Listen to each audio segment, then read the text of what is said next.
British Advanced Pain Clinic, Noppimayam Surgery Duram. For appointments 9155515563.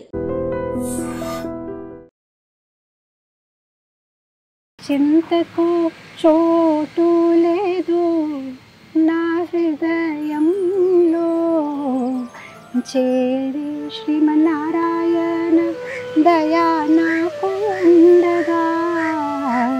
Govinda Hare Gopala Hare Govinda Hare Gopala Hare.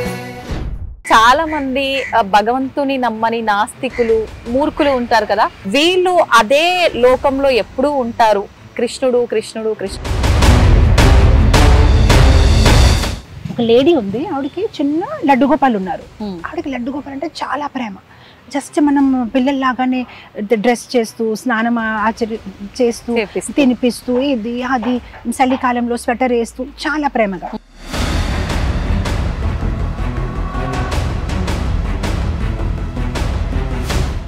Krishna is there. మూర్తి పూజ కాదు, సాక్షాత్ బ్రజేంద్ర నందన భగవాన్ ఉన్నారు మూర్తిలో.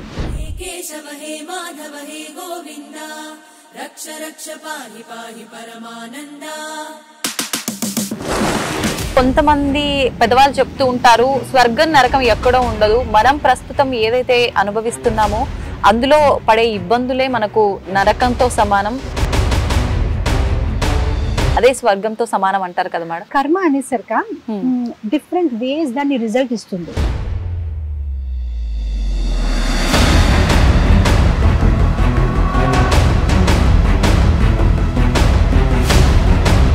ఆ కర్మ ఎలా ఉంటుంది అంటే దాని ఒక ఈక్వేషన్ ఎవరు చెప్పలేరు. మ్యాథ్స్ లో మీరు ఈజీగా చెప్పగలుగుతారు 2+2 4. మీరు చేసిన అదే వస్తుంది, నేను చేసిన అదే వస్తుంది, రాత్రి చేసిన అదే వస్తుంది, పొద్దున్న చేసిన అదే వస్తుంది, జర్మనీలో చేసిన అదే వస్తుంది. కానీ కర్మ అలా కాదు. మీరు ఎప్పుడు ఏది ఎలా ఏం చేశారు, దాంతో కృష్ణుడు ఎలాంటి కాంబినేషన్ పెడతారో తెలియదు.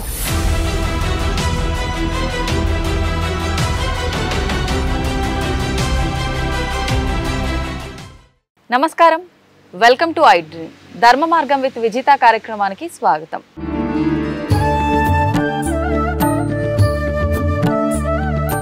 ప్రస్తుతం మనతో పాటు ఉన్నారు విశాఖపట్నం ఇస్కాన్ టెంపుల్ నుంచి నిత్యసేవిని మాతాజీ. ఇప్పుడు మాతాజీతో మాట్లాడి మరిన్ని విషయాలు తెలుసుకునే ప్రయత్నం చేద్దాం. మంచి మంచి విషయాలు మాట్లాడుకుందాం. ప్రస్తుత రోజుల్లో ఎటువంటి విలువలను మనం కోల్పోతున్నామో, ఎటువంటి వాటిల్లో మనం ఇబ్బందులు పడుతున్నామో వాటికి సంబంధించిన మంచి మంచి విషయాలు ఇప్పుడు మాతాజీతో మాట్లాడి తెలుసుకుందాం. హరే కృష్ణ మాతాజీ. హరే కృష్ణ మాతాజీ. ముందుగా మనం ఇంటర్వ్యూలోకి వెళ్ళే ముందు మీ గురించి ఒక్కసారి మాట్లాడుకుందాం. మన ప్రేక్షకులందరికీ మిమ్మల్ని పరిచయం చేద్దాం. తప్పకుండా. మీరు విశాఖపట్నం ఇస్కాన్లో నిత్యసేవిని మాతాజీ. అయితే మీరు ఎన్నో సంవత్సరాలుగా, గత కొన్ని సంవత్సరాలుగా ఇక్కడ మీరు సేవలు అందిస్తున్నారు. దీనికి సంబంధించిన ప్రచారం కూడా చేస్తున్నారు, విన్నాము. చాలా సంతోషంగా ఉంది. ముఖ్యంగా అసలు మీ ఆధ్యాత్మిక ప్రయాణం ఎలా మొదలైందో తెలుసుకోవాలని ఉంది మాతాజీ. తప్పకుండా. అయితే నేను బేసిక్గా ఒక గుజరాతీ కుటుంబంలో పుట్టాము. సో మామూలుగా గుజరాతీస్ అనేసరికి మేము కృష్ణ భక్తులే అనమాట. సో చిన్నప్పుడు మా పేరెంట్స్ ఒక ఇన్ఫ్లుయెన్స్ చాలా ఉండేది. సో మా తల్లిదండ్రులు నాకు గుర్తుంది, చిన్నప్పుడు నేను వేకప్ అవ్వడమే కృష్ణ భజన్తోనే. మేము కళ్ళు తీర్చినప్పటికైనా భజన్ అవుతూ ఉంటుంది. మా మదర్ ఫాదర్ వేకప్ చేస్తారు. అండ్ చిన్నప్పటి నుంచి చిన్న చిన్న విషయాలు లైక్ గ్రేట్ఫుల్నెస్, లేచిన వెంటనే కరాగ్రే లక్ష్మి ఆ శ్లోకం చెప్తూ, మళ్ళీ పృథ్వీదేవిని ధర్తీదేవిని ప్రణామం చేస్తూ, మళ్ళీ వెళ్ళిన వెంటనే స్నానం చేసినప్పుడు గంగా, జమున, సరస్వతి గుర్తు చేసుకోవడము. అండ్ ఆ తర్వాత మా ఇంట్లో ఒక చిన్న లడ్డు గోపాల్ ఉండేవాడు. ఆ laddu Gopal was like our family member అనమాట. తనతో మాట్లాడడము, ముచ్చట్లు, ఈరోజు స్కూల్లో ఏమైంది అన్ని ఆయనతో షేర్ చేయడము. మీరు ఒక చిన్న పెన్ అండ్ ఫ్రాక్ కొనినా కూడా వెళ్ళి ఆయనకి చూపించడము, ఇదిగోండి నేను ఈరోజు ఈ పెన్ కొన్నాను. సో మా తల్లిదండ్రులు అలా నేర్పించారు. Laddu Gopal is a part of our family అనమాట. సో ఎవరైనా ఫ్రెండ్స్ తో ఫైట్ అయినా కూడా ఆయనతో షేర్ చేయడము, అలాంటివి అన్ని ఉండేది. ఒక మిత్రురాలితో ఎలా షేర్ చేస్తాము అలా. నీకంతే అలా మేము మా ఇంట్లో పక్కనే టెంపుల్ ఉండేది అనమాట, Krishna temple, ISKCON temple. And ఇంకొక గిరిరాజ్ టెంపుల్ ఉండేదన్నమాట. ఇందాక మీరు చూస్తున్నారా గిరిరాజ్ గోవర్ధన్, ఈ టెంపుల్ మా ఇంటి పక్కనే ఉండేదన్నమాట. సో ఆయనకి వెళ్ళి చేయడం. సో మా ఇంట్లో మా ఫాదర్ సిస్టమ్ ఏం పెట్టారంటే, ఏ రోజైతే మార్నింగ్ మేము హారతికి వెళ్ళాము ఆ రోజు స్కూల్ నడిచి వెళ్ళాలి. పక్కనే ఉండేది స్కూల్, కానీ కూడా పిల్లలు కదా బద్ధకము, చిన్నపాటి పనిష్మెంట్ అది. ఎస్ అది. కానీ హారతికి వెళ్తే మాకు కార్లో దింపుతారనమాట. సో అలా మా రొటీన్ ఉండేదన్నమాట. And my father also was very big influence. ఆయన రొటీన్ ఏంటంటే మార్నింగ్ మా యోగా చేయించడం, జపం చేయించడం, టెంపుల్కి తీసుకువెళ్ళడం.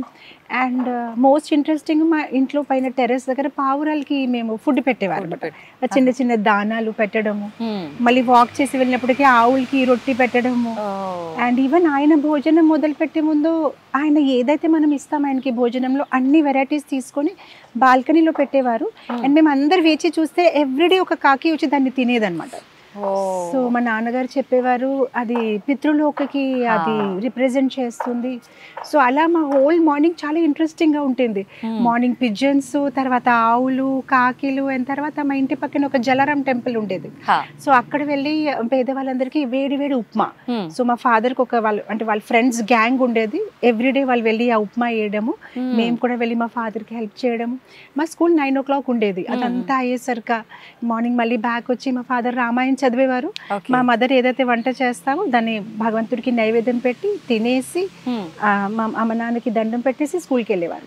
సో మా హోల్ రొటీన్ అలా ఉండేదన్నమాట చిన్నప్పుడు నుంచి. Krishna centred life.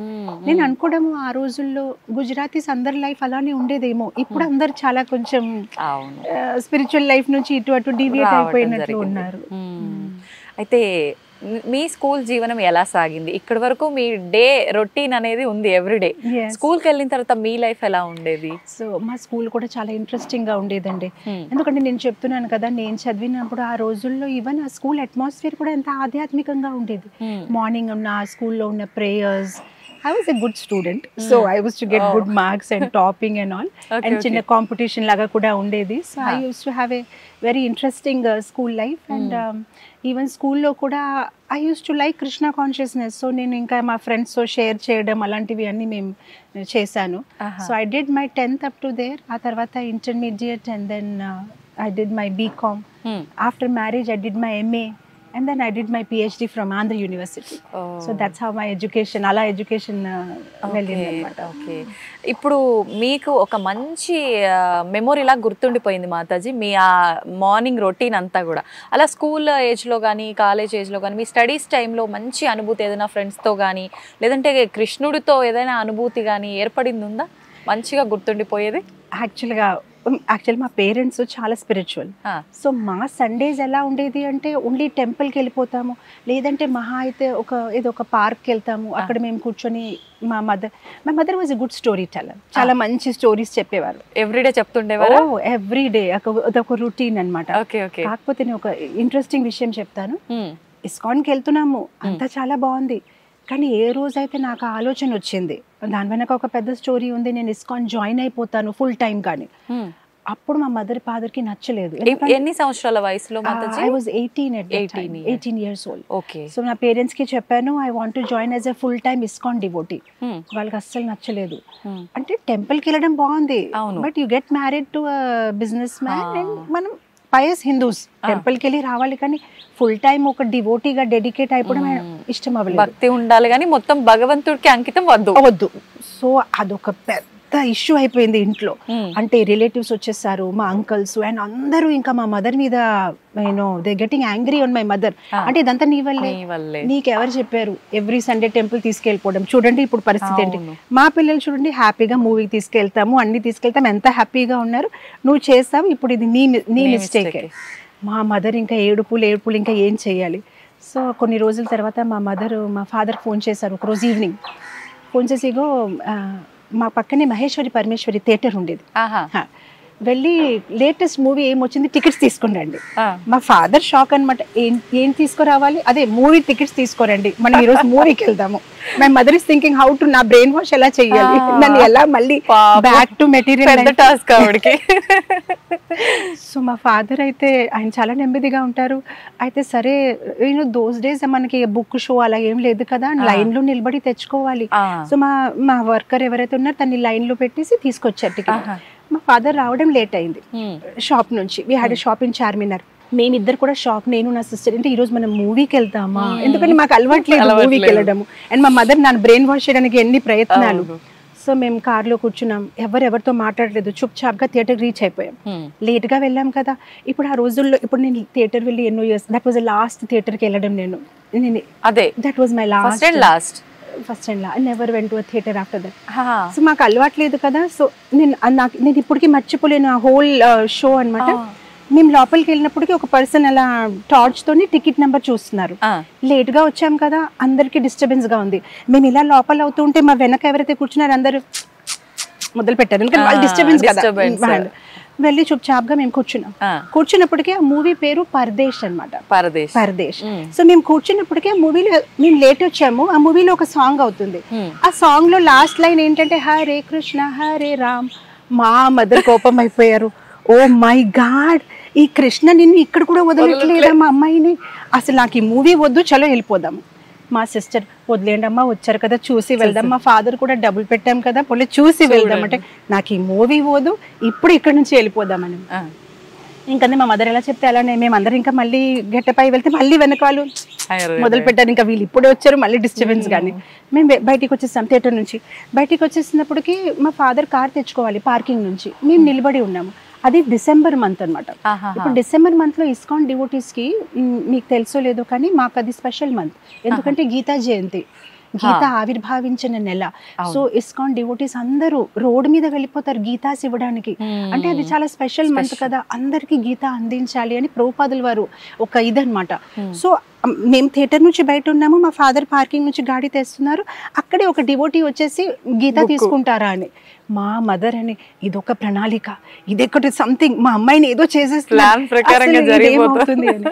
అండ్ నేను అప్పుడు నా మనసులో అనుకున్నాను, I was feeling very sad అనమాట. అసలు I like Krishna so much, and నా మదర్ నన్ను కృష్ణుడి నుంచి దూరం చేస్తున్నారు.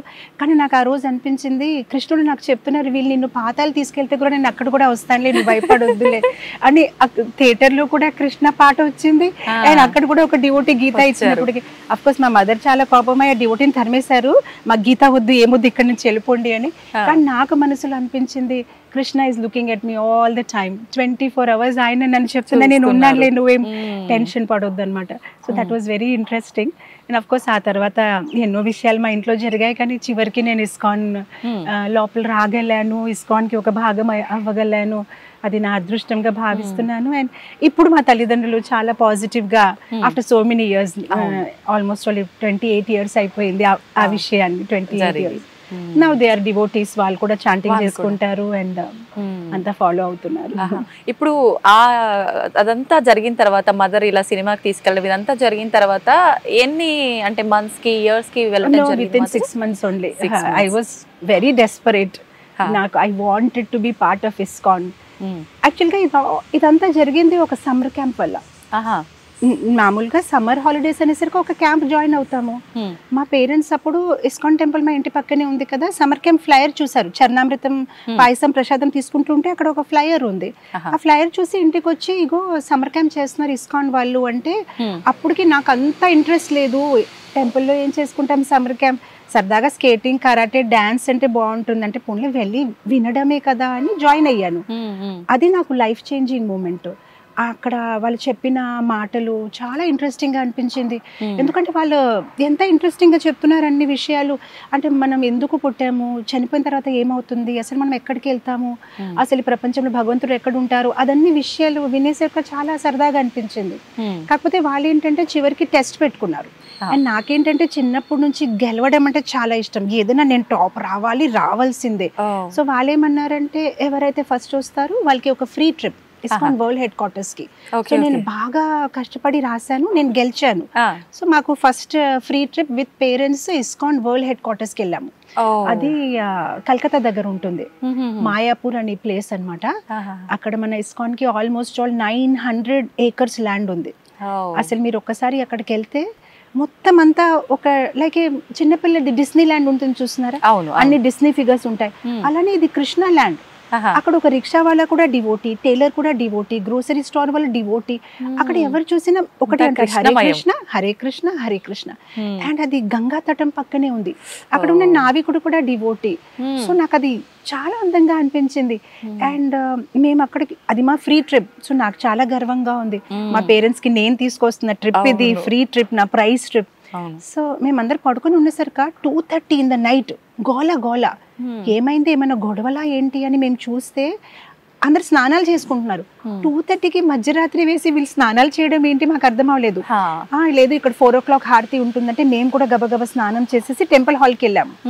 ఆ టెంపుల్ హాల్కి వెళ్ళిన ఆ సిచ్యువేషన్ నేను ఇప్పటికీ మర్చిపోలేనండి. అన్ని రోమాలు పైకెచ్చేసాయి. 1000 people ఒకేసారి 2 చేతులు అలా పైకెత్తేసి హరే కృష్ణ అని పాడినప్పటికి ఎంత మధురంగా ఉంది. అండ్ అక్కడ Indians, Americans, Australians, Chinese people, అసలు ఆల్ డిఫరెంట్ నేషనాలిటీస్ అందరూ ధోతి కుర్తా వేసుకొని ఉన్నారు, తిలక్ వేసుకొని ఉన్నారు. ఎంత అందమైన అంటే నాకు అనిపించింది ఇదే వైకుంఠమా? కృష్ణుడు ఉన్నారు, పెద్ద విగ్రహాలు, పక్కనే గోపికాలు ఉన్నారు, రాధారాణి. ఆ మధురమైన సంగీతము పొద్దున 4 గంటలకి, అసలు అప్పటికి ఇంకా వెలుతురు రాలేదు. ఎంత అందంగా అనిపించింది అనమాట. ఓ ఇది ఎంత బాగుంది అని అనిపించింది. ఆ తర్వాత నాకు వాళ్ళు ఒక బుక్ గిఫ్ట్ ఇచ్చారు. అంటే ఇస్కాన్ సంస్థాపిక ఆచార్యులు శ్రీల ప్రభుపాదుల వారు ఒక బయోగ్రఫీ అనమాట. స్టోరీస్ అంటే నాకు ఎలాగో ఇష్టం కదా అని ఇంటికి వచ్చేసిన తర్వాత అది స్టార్ట్ చేసాం చదవడం. అది మేము వెళ్ళిందాం మార్చ్ ఏప్రిల్కి వెళ్ళి ఉన్నాము. ఆ తర్వాత స్కూల్ స్టార్ట్ అయిపోతాయి జూన్కి.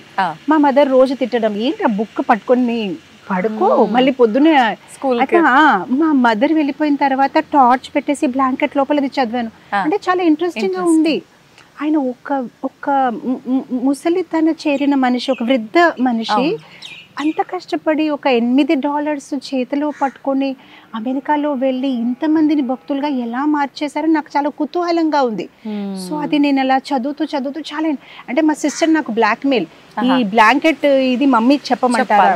వద్దులే అంటే సరే రేపు నా స్కూల్ డ్రెస్ నువ్వు ఇస్త్రీ చేసి వాటర్ బాటిల్ రెడీ చేసుకో అంటే సరే అన్ని చేస్తాను కానీ చెప్పొద్దు. సో అలా ఆ బుక్ చదివాను. సో మీరు నమ్మరు, the last page of the book, అప్పుడు నా వయసు చాలా చిన్నది, నేను 7th క్లాస్లో ఉన్నాను. కానీ last page of the book complete చేసినప్పటికీ చాలా ఏడ్చాను, గట్టిగా ఏడ్చాను. నాకు అనిపించింది నా జీవితం ఈ ముసలాయనకి అంకితం. ఎంత బాగా ఇంత చక్కగా కృష్ణ ప్రచారం చేశారు. కానీ ఆ రోజు చిన్నప్పుడు నేను తలుచుకున్నది నిజంగా ఒక రోజు అవుతుందని అనుకోలేదు. కానీ ఒక దృఢ నిశ్చయం పెట్టుకున్నాను, ఇదే నాకు చేయాలని ఉంది. ఆయన ఎంత చక్కగా ప్రచారం చేశారు. నేను కూడా ఆయన ఒక ఆర్మీలో సోల్జర్గా అవ్వాలి, అందరికీ కృష్ణ చైతన్యం గురించి చెప్పాలని ఆ రోజు అనుకున్నాము. సో ఇలా నా కృష్ణ చైతన్యం ఒక ఇస్కాన్తో నా ఒక అనుబంధనం మొదలైంది. ఈ ప్రచారానికి మిమ్మల్ని ప్రేరేపితం చేసింది ప్రభుపాదుల వారి పుస్తకం. అంటే అంటారు కదా, నేను ప్రభుపాదుల వారితో ప్రేమలో పడిపోయాను. అసలు ఇంతగా ఆయన చేశారు, what can I do for him, I want to do something for him అని ఒక ఇది నాకు. అండ్ దట్ అంటే ఆయన ఏదైతే చేస్తున్నారో దాన్ని ముందుకు తీసుకెళ్లడమే ఆయనకు కృతజ్ఞత తెలుపుకోవడంగా మీరు భావించారు. ఎగ్జాక్ట్లీ. అద్భుతం మాతాజీ. నిజంగా మనం ఎంత ఆధ్యాత్మిక జీవనంలో ఉన్నా ఆ జీవనం అలా కొనసాగిస్తూ ఉండడం లైఫ్ లాంగ్ వేరే, మొత్తం జీవితమే దానికి అంకితం చేయటం అనేది నిజంగా అందరిలో ఈ ఆలోచన రాదు. నిజంగా కృష్ణయ్య మీతో ఇవన్నీ చేయించుకోవాలని ముందే డిసైడ్ చేస్తున్నాడేమో మేబీ. ఇప్పుడు మీరు ప్రత్యేకించి కృష్ణ చైతన్య విషయంలో ఎలాంటి విషయాల్లో ముందుకు తీసుకెళ్తున్నారు అంటే ఏం చెప్తారు మాతాజీ? నేను ఒక సమ్మర్ క్యాంప్ వల్ల కృష్ణ చైతన్యంలో వచ్చాను కనుక నాకు కూడా చిన్న పిల్లలకి ఆ వయసులో వాళ్ళు కృష్ణ చైతన్యంలో రావాలని కోరిక. అందు గురించి నేను ఒక స్కూల్ మొదలు పెట్టాను, కాల్డ్ డివైన్ టచ్. సో అక్కడ చిన్న పిల్లలకి మేము కృష్ణ చైతన్యం గురించి చెప్పుతూ నార్మల్ స్కూల్ లాగానే, కానీ నాకు అనిపిస్తుంది ఆ చిన్నప్పుడు ఏదైతే మనం వెట్ సిమెంట్ లాగా ఉంటాం, ఎలాంటి షేప్ తయారు చేస్తే అలానే తయారైపోతాం. సో చిన్నప్పటి నుంచి పిల్లలకి చెప్పాలని ఒక నార్మల్ స్కూల్, దేంట్లో అయితే కృష్ణ చైతన్యం కూడిన పాటలు కూడా పిల్లలకి నేర్పిస్తాము. మన డివైన్ టచ్ స్కూల్లో చూస్తే పిల్లలు వచ్చిన వెంటనే రాధాకృష్ణులకి నమస్కారం పెట్టి, సూర్యుడికి నీళ్ళు అర్పిస్తూ, తులసి దేవికి నీళ్ళు అర్పిస్తూ, పరిక్రమ చేస్తూ, టీచర్స్కి పాద నమస్కారం చేసి క్లాస్లో కూర్చొని రామాయణంతో మొదలుపెట్టి అప్పుడు వాళ్ళు నార్మల్ స్టడీస్ మొదలు పెడతారనమాట. అండ్ ఏదైతే వాళ్ళు తింటారు దేవుడికి నైవేద్యం పెట్టి తింటారు. సో అలాంటివి ఒక స్కూల్ అయితే ఉంది. అది కాకుండా నేను ఎవ్రీ ఇయర్ ఒక రెసిడెన్షియల్ సమ్మర్ క్యాంప్ చేసుకుంటాను. ఎక్కడైతే all over India, even like Dubai నుంచి ఇక్కడక్కడ నుంచి కూడా చాలా మంది వస్తున్నారు. ఇక్కడ ఏంటంటే 1 వీక్ పాటు పిల్లలు ఒక భక్తుడు ఎలా జీవిస్తాడు అలా టెంపుల్లో ఉంటారనమాట. సో నేను కూడా వాళ్ళతో పాటు ఆ 1 వీక్ ఫోన్ కంప్లీట్గా స్విచ్ ఆఫ్. మార్నింగ్ ఆ పిల్లలందరితోనే ఎర్లీ మార్నింగ్ వేకప్ అయ్యి వాళ్ళకి ఫోన్లోనే ప్రపంచం ఉంది అని అనిపిస్తుంది. ఫోన్ లేకుండా కూడా ఒక అందమైన ప్రపంచం ఉందని వాళ్ళకి చూపించడం. So phone switch off, morning వాళ్ళు సన్ రైజ్ చూడడము, బీచ్లో వెళ్ళి వాళ్ళకి జపం చేపించడము, యోగా చేపించడము, సాత్విక ఆహారము, భగవద్గీత శ్లోకాస్ నేర్పించడము, గీతాతో సంబంధించిన మంచి శ్లోకాస్ అండ్ స్టోరీస్. అండ్ తర్వాత మహాపురుషులు లైక్ ధ్రువ మహారాజ్, ప్రహ్లాదుడు, అంబరీషుడు, వాళ్ళ గురించి కథలు చెప్పడము, అండ్ కొంతసేపు వాళ్ళతో ఆడుకోవడము, డ్రామాస్ చేపించడము. సో హోల్ వీక్ వాళ్ళు నాతో పాటునే ఉంటారు. అండ్ ఆ 1 వీక్లోని వాళ్ళు ఎన్నో మార్పులు వస్తాయన్నమాట. లైఫ్ని ఎలా చూడడము, బిగ్గర్ పిక్చర్ ఎలా చూడాలి. So most of the time మేము చూస్తాము at the end of 1 week వాళ్ళ ఇంటికి వెళ్ళాలని అంటారు. I don't want to go home, మేము మాతాజీ దగ్గరే ఉండిపోతామని అంటారనమాట. ఎర్లీ మార్నింగ్ వేకప్ చేసేసి ఒక్క క్రమశిక్షణ, సాత్విక ఆహారము, అండ్ కృష్ణుడి గురించి మంచి పాటలు నేర్పించడము, అండ్ చిన్న చిన్న విగ్రహాలు ఇస్తాం. వాళ్ళు కృష్ణుడిని ఎలా సరదాగా డెకరేట్ చేయడము, అండ్ పాలకీ సేవ, అండ్ రాత్రి ఒక్కొక్కసారి బాన్ ఫైర్ పెట్టేసి మేము చుట్టూ హరే కృష్ణ కీర్తన చేసి డాన్స్ చేయడము, అలాంటి ఎన్నో యాక్టివిటీస్ వాళ్ళ చేత చేపిస్తానన్నమాట. ఇంకెందుకు వెళ్తారు మాతాజీ చేశాక ఇంటికి? పాపం వాళ్ళు ఇవన్నీ మిస్ అయిపోతున్నారు కదా ప్రస్తుతం. ఇప్పుడు ఈ జనరేషన్ పిల్లలు ఎంతసేపు వాళ్ళ మోయాల్సిన దానికన్నా ఎక్కువ బరువుల్లో పుస్తకాలు మోయటము, ఎంతసేపు ఉన్న పొద్దున్నే లేచిన కానుంచి ట్యూషన్లు, మళ్ళీ స్కూల్స్, వచ్చిన తర్వాత ట్యూషన్లు, అసలు వాళ్ళ లైఫ్ ని వాళ్ళు మిస్ అయిపోతున్నారు నిజం చెప్పాలంటే.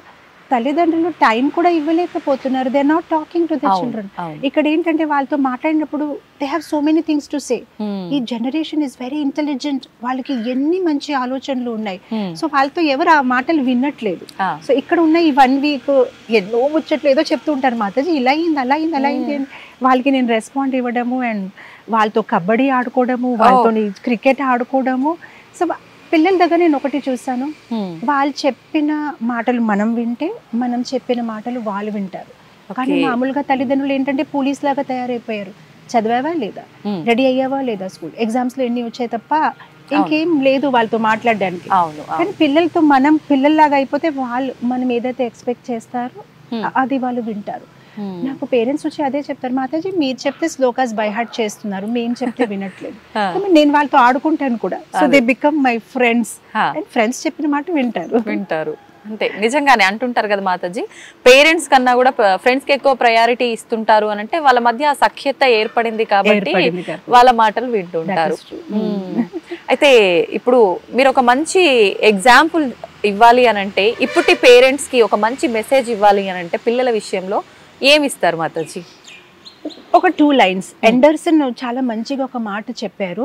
ఇంగ్లీష్లో ఒక సామెతం ఉంది, what you do is so loud in my years, what you say I can't hear. మీరు ఎలా ప్రవర్తిస్తున్నారు అది ఎంత గట్టిగా నాకు చెవుల్లో వినిపిస్తుంది, మీరు ఏదైతే మాట్లాడుతున్నారో అది నాకు వినిపించట్లేదు. అంటే మీరు ఎలా ప్రవర్తిస్తున్నారు అదే పిల్లలు చూస్తున్నారు.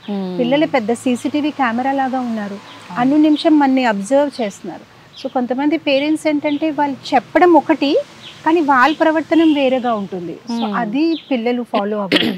ఎందుకంటే ఇప్పుడు మీరు కూడా ఒకసారి కళ్ళు మూసుకొని గుర్తు చేశారనుకోండి మీ మదర్ గురించి, ఫాదర్ గురించి, వాళ్ళు ఏం చెప్పారు మీకు గుర్తు ఉండకపోవచ్చు, కానీ వాళ్ళు ఎలా ప్రవర్తించేవారు అది మీకు గుర్తుంటుంది. మా నాన్నగారు టెంపుల్కి వెళ్ళేవారు, మా మదర్ ఇలా వంట చేసేవారు, వాళ్ళు ఏం చేశారు అది మనకి గుర్తుండిపోతుంది. అందు గురించి మన బిహేవియర్ మాత్రము చాలా బాగుండాలి. మనం వాళ్ళకి ఏ మాటలు చెప్పలేకపోయినా కూడా మన ప్రవర్తన బాగుంటే, ఈ రోజు మనం చెప్పింది వాళ్ళు వినకపోయినా కూడా కొన్ని సంవత్సరాల తర్వాత అది వాళ్ళు బాగా మనసులో వాళ్ళకి అది ముద్రించి ఉంటుంది. మా అమ్మ అలా ఉండేవారు, మా నాన్న అలా బిహేవ్ చేసేవారు, అలా మాట్లాడేవారు. So very very important. And ఇంకొకటి పేరెంట్స్కి నేను ఇచ్చిన మెసేజ్ ఏంటంటే, పూర్వంలో ఎలా ఉండేదంటే ఒక కుమ్మరి అబ్బాయి కుమ్మరిగా ఉండేవాడు, ఒక డాక్టర్ అబ్బాయి డాక్టర్గా తయారయ్యేవాడు. సో వాళ్ళకి ఏంటంటే న్యాచురల్గానే వాళ్ళ తల్లిదండ్రుల మీద రెస్పెక్ట్ ఉండేది.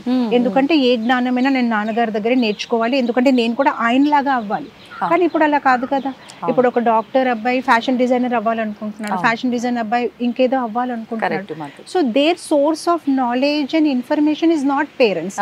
అందు గురించి సహజంగా రెస్పెక్ట్ అనేది రాకపోవచ్చు. దానికోసం మనం కొంచెం మన బిహేవియర్ ద్వారా మంచి ఎగ్జాంపుల్గా నిలబడితేనే మనకి వాళ్ళ రెస్పెక్ట్ ఇస్తారు. ఎందుకంటే this generation is more intelligent than we are. ఈ రోజు మన ఫోన్లో ఏదైనా మార్పులు ఉంటే మనం వాళ్ళ దగ్గరికి వెళ్ళి అడుగుతాం, బాబు ఇది కొంచెం చేసిస్తావా, మనకి రాదు. సో దే ఆల్సో, అంటే మనకి తెలుసు they are intelligent than us, they are more intelligent, they also know that they are intelligent than us. So వాళ్ళకి ఆ గర్వం అనేది ఉంటుంది. సో వాళ్ళతో డీల్ చేసినప్పటికీ చాలా కేర్ఫుల్ గా, as a parent, as a friend, as a ఇది వెరీ కేర్ఫుల్ గా ఉండాలి. అండ్ మన ప్రవర్తనం చాలా బాగుండాలి. సో అలా కొన్ని కొన్ని టిప్స్ అన్నమాట. వాళ్ళతో క్వాలిటీ టైం స్పెండ్ చేయాలి. అప్పుడు తప్పకుండా వాళ్ళు ప్రతిస్పందిస్తారు. They will listen to us. Okay, నిజంగా చాలా మంచి మెసేజ్ మాతాజీ. ఇప్పుడు ప్రస్తుత రోజుల్లో పేరెంట్స్ చాలా బిజీ అయిపోయి మీరు అన్నట్టుగా టైం ఇవ్వలేకపోవడం ఇక్కడ మైనస్ అవుతుంది. వాళ్ళు వెళ్ళే హడావిడి హరీబరీ లైఫ్లో వాళ్ళు ఇంట్లో పేరెంట్స్ గొడవలు పెట్టుకోవడము, లేదు అని అంటే ఎక్కడెక్కడో ప్రెస్టేషన్స్ తీసుకొచ్చి ఇంట్లో చూపించడము, ఇవన్నీ తెలియకుండానే పిల్లల్లో ఇన్ఫ్లుయెన్స్ అయిపోతున్నాయి. ఇది వాస్తవం నిజంగా. మాతాజీ, మీరు తెలుగు చాలా చక్కగా మాట్లాడుతున్నారు. మీరు అసలు ఇక్కడ కానే కాదు చాలా భాషల్లో మాట్లాడతారు. ముఖ్యంగా అసలు మీ మాతృభాష ఏంటి? ఎవరు చెప్పలేకపోతున్నారు. యాక్చువల్లీ నేను ఒక గుజరాతీని, ఐఎమ్ ఫ్రమ్ బాంబే అన్నమాట. సో గుజరాతీ నా మాతృభాష. ఇంగ్లీష్ సాధారణంగా స్కూల్లో చదివిన వాళ్ళు అందరు నేర్చుకుంటారు. అవును, హిందీ ఒక నార్మల్ ఇది. And my husband is a Bengali అనమాట. సో ఆయన వాళ్ళ రిలేటివ్స్ తో ఏం మాట్లాడుతున్నారు తెలుసుకోవాలని నేను బెంగాలీ నేర్చుకున్నాను. సో ఐ లెర్న్డ్ బెంగాలీ అనమాట. అండ్ మేము యుఎస్లో ఉండేవారు. 1999లో వైజాగ్ వచ్చాము. సో ఇక్కడ వచ్చిన తర్వాత తెలుగు రాకపోతే వాళ్ళతో ఎలా మాట్లాడాలి అర్థం అవ్వలేదు. అండ్ నేను హైదరాబాద్లో ఉన్నాను, కానీ కొన్ని ఇయర్స్ స్కూల్ ఎడ్యుకేషన్, కానీ హైదరాబాద్ తెలుగు కంప్లీట్ గా డిఫరెంట్ ఉంది. అది మా చార్మినార్ తెలుగు, అసలు దానికి మన ఇక్కడ సంబంధమే లేదు అసలు. అలా మాట్లాడితే మన వైపు ఇలా చూస్తారు. ఆ లోపల అది మర్చిపోయాను. ఇంకా యుఎస్ లో వెళ్ళిపోయి అక్కడ ఉన్నప్పుడుకి అన్ని. సో వైజాగ్ లో వచ్చినప్పటికి కృష్ణ చైతన్యం గురించి మాట్లాడాలంటే ఎలా, తెలుగు నేర్చుకోకపోతే ఎలా, దే వాంట్ టు హియర్. అప్పుడు చాలా కష్టంతోనే అందరూ మాట్లాడుతుంటే వినడము. అండ్ కొన్ని సందర్భాల్లో ప్రవచనం ఇస్తూ ఇంగ్లీష్ లో వాళ్ళకి అడగడము, ఎవరైతే వింటున్నారు దీన్ని తెలుగులో ఏమంటారండి అని అడిగేసి మాట్లాడము. ఒక్కొక్కసారి చాలా తప్పులు కూడా మాట్లాడేసి అందరు చాలా నవ్వేవారు. కానీ నేను ఒక దృఢ సంకల్పం తీసుకున్నాను, ఎలాగైనా నేర్చుకుంటాను ఈ భాష. ఎంతకాలంలో నేర్చుకున్నారు మాతాజీ? సుమారుగా మేబీ ఒక 6 months 1 year లో పికప్ చేసేసాను. మామూలుగానే అందరితో మాట్లాడుతూ కాకపోతే కొన్నిసారి పెద్ద పెద్ద మిస్టేక్స్ చేస్తూ ఉంటాను. ఎందుకంటే బుక్ నుంచి చదివింది వేరుంటుంది, మనం విని నేర్చుకుంటే అది వేరుగా ఉంటుంది. ఆ వర్డ్స్ కి కొంచెం కన్ఫ్యూజ్ అయిపోతాను. ఒకసారి ఉమ్మడి కుటుంబంకి గుమ్మడి కుటుంబం చెప్పేసాను. అలాంటి ఎన్నో జోక్స్ ఉన్నాయి. అయితే మా పిల్లలు నవ్వుతూ ఉంటారు, అమ్మా నీకు ఒక ప్రత్యేకంగా డిక్షనరీ పెట్టుకోవాలి, నితై సేవిని మాతాజీ తెలుగు డిక్షనరీ, ఎందుకంటే అన్ని ఉల్టాగా చెప్తావు, మేమే నేర్చుకోవాలి, అది దాని అర్థం ఇది, దాని అర్థం అది. కానీ కొంతసేపు పడింది, కానీ మేము మిస్ అయ్యాం మాతాజీ. అప్పుడు ఎంత పెద్దవాళ్ళు అయినా ఇలా వచ్చి రానట్టుగా మాటలు మాట్లాడుతుంటే లాంగ్వేజ్ చాలా ముద్దుగా అనిపిస్తుంది కదా. సో అది కొంచెం అందరూ బాగా నవ్వేవారు. కానీ ఎలాగైనా నేర్చుకున్నాను నేను అనుకుంటాను. ఇప్పటికి కూడా కొన్ని తప్పులు చెప్తాను, కానీ ఆల్మోస్ట్ 80% మేనేజ్ చేసేసాను. సో ఇప్పుడు నేను తెలుగు, ఇంగ్లీష్, హిందీ, గుజరాతీ, బెంగాలీ ఈ 5 భాషల్లో ప్రవచనం ఇస్తూ ఉంటాను. మా బంగ్లాదేశ్ డివోటీస్ కి అయినా, మా గుజరాత్ లో బాంబేలో ఉన్న డివోటీస్ అందరికీ వాళ్ళ భాషలో క్లాస్ ఇస్తూ ఉంటాను.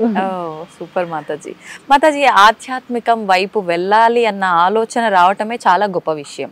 ఒకవేళ ఆ ఆలోచన వచ్చింది అని అంటే నిజంగా అసలు ఆధ్యాత్మికత గురించి తెలుసుకునే ప్రయత్నం చేయాలి. తెలుసుకోవాలంటే ఒక్క వాక్యంలో ఏం చెప్తారు?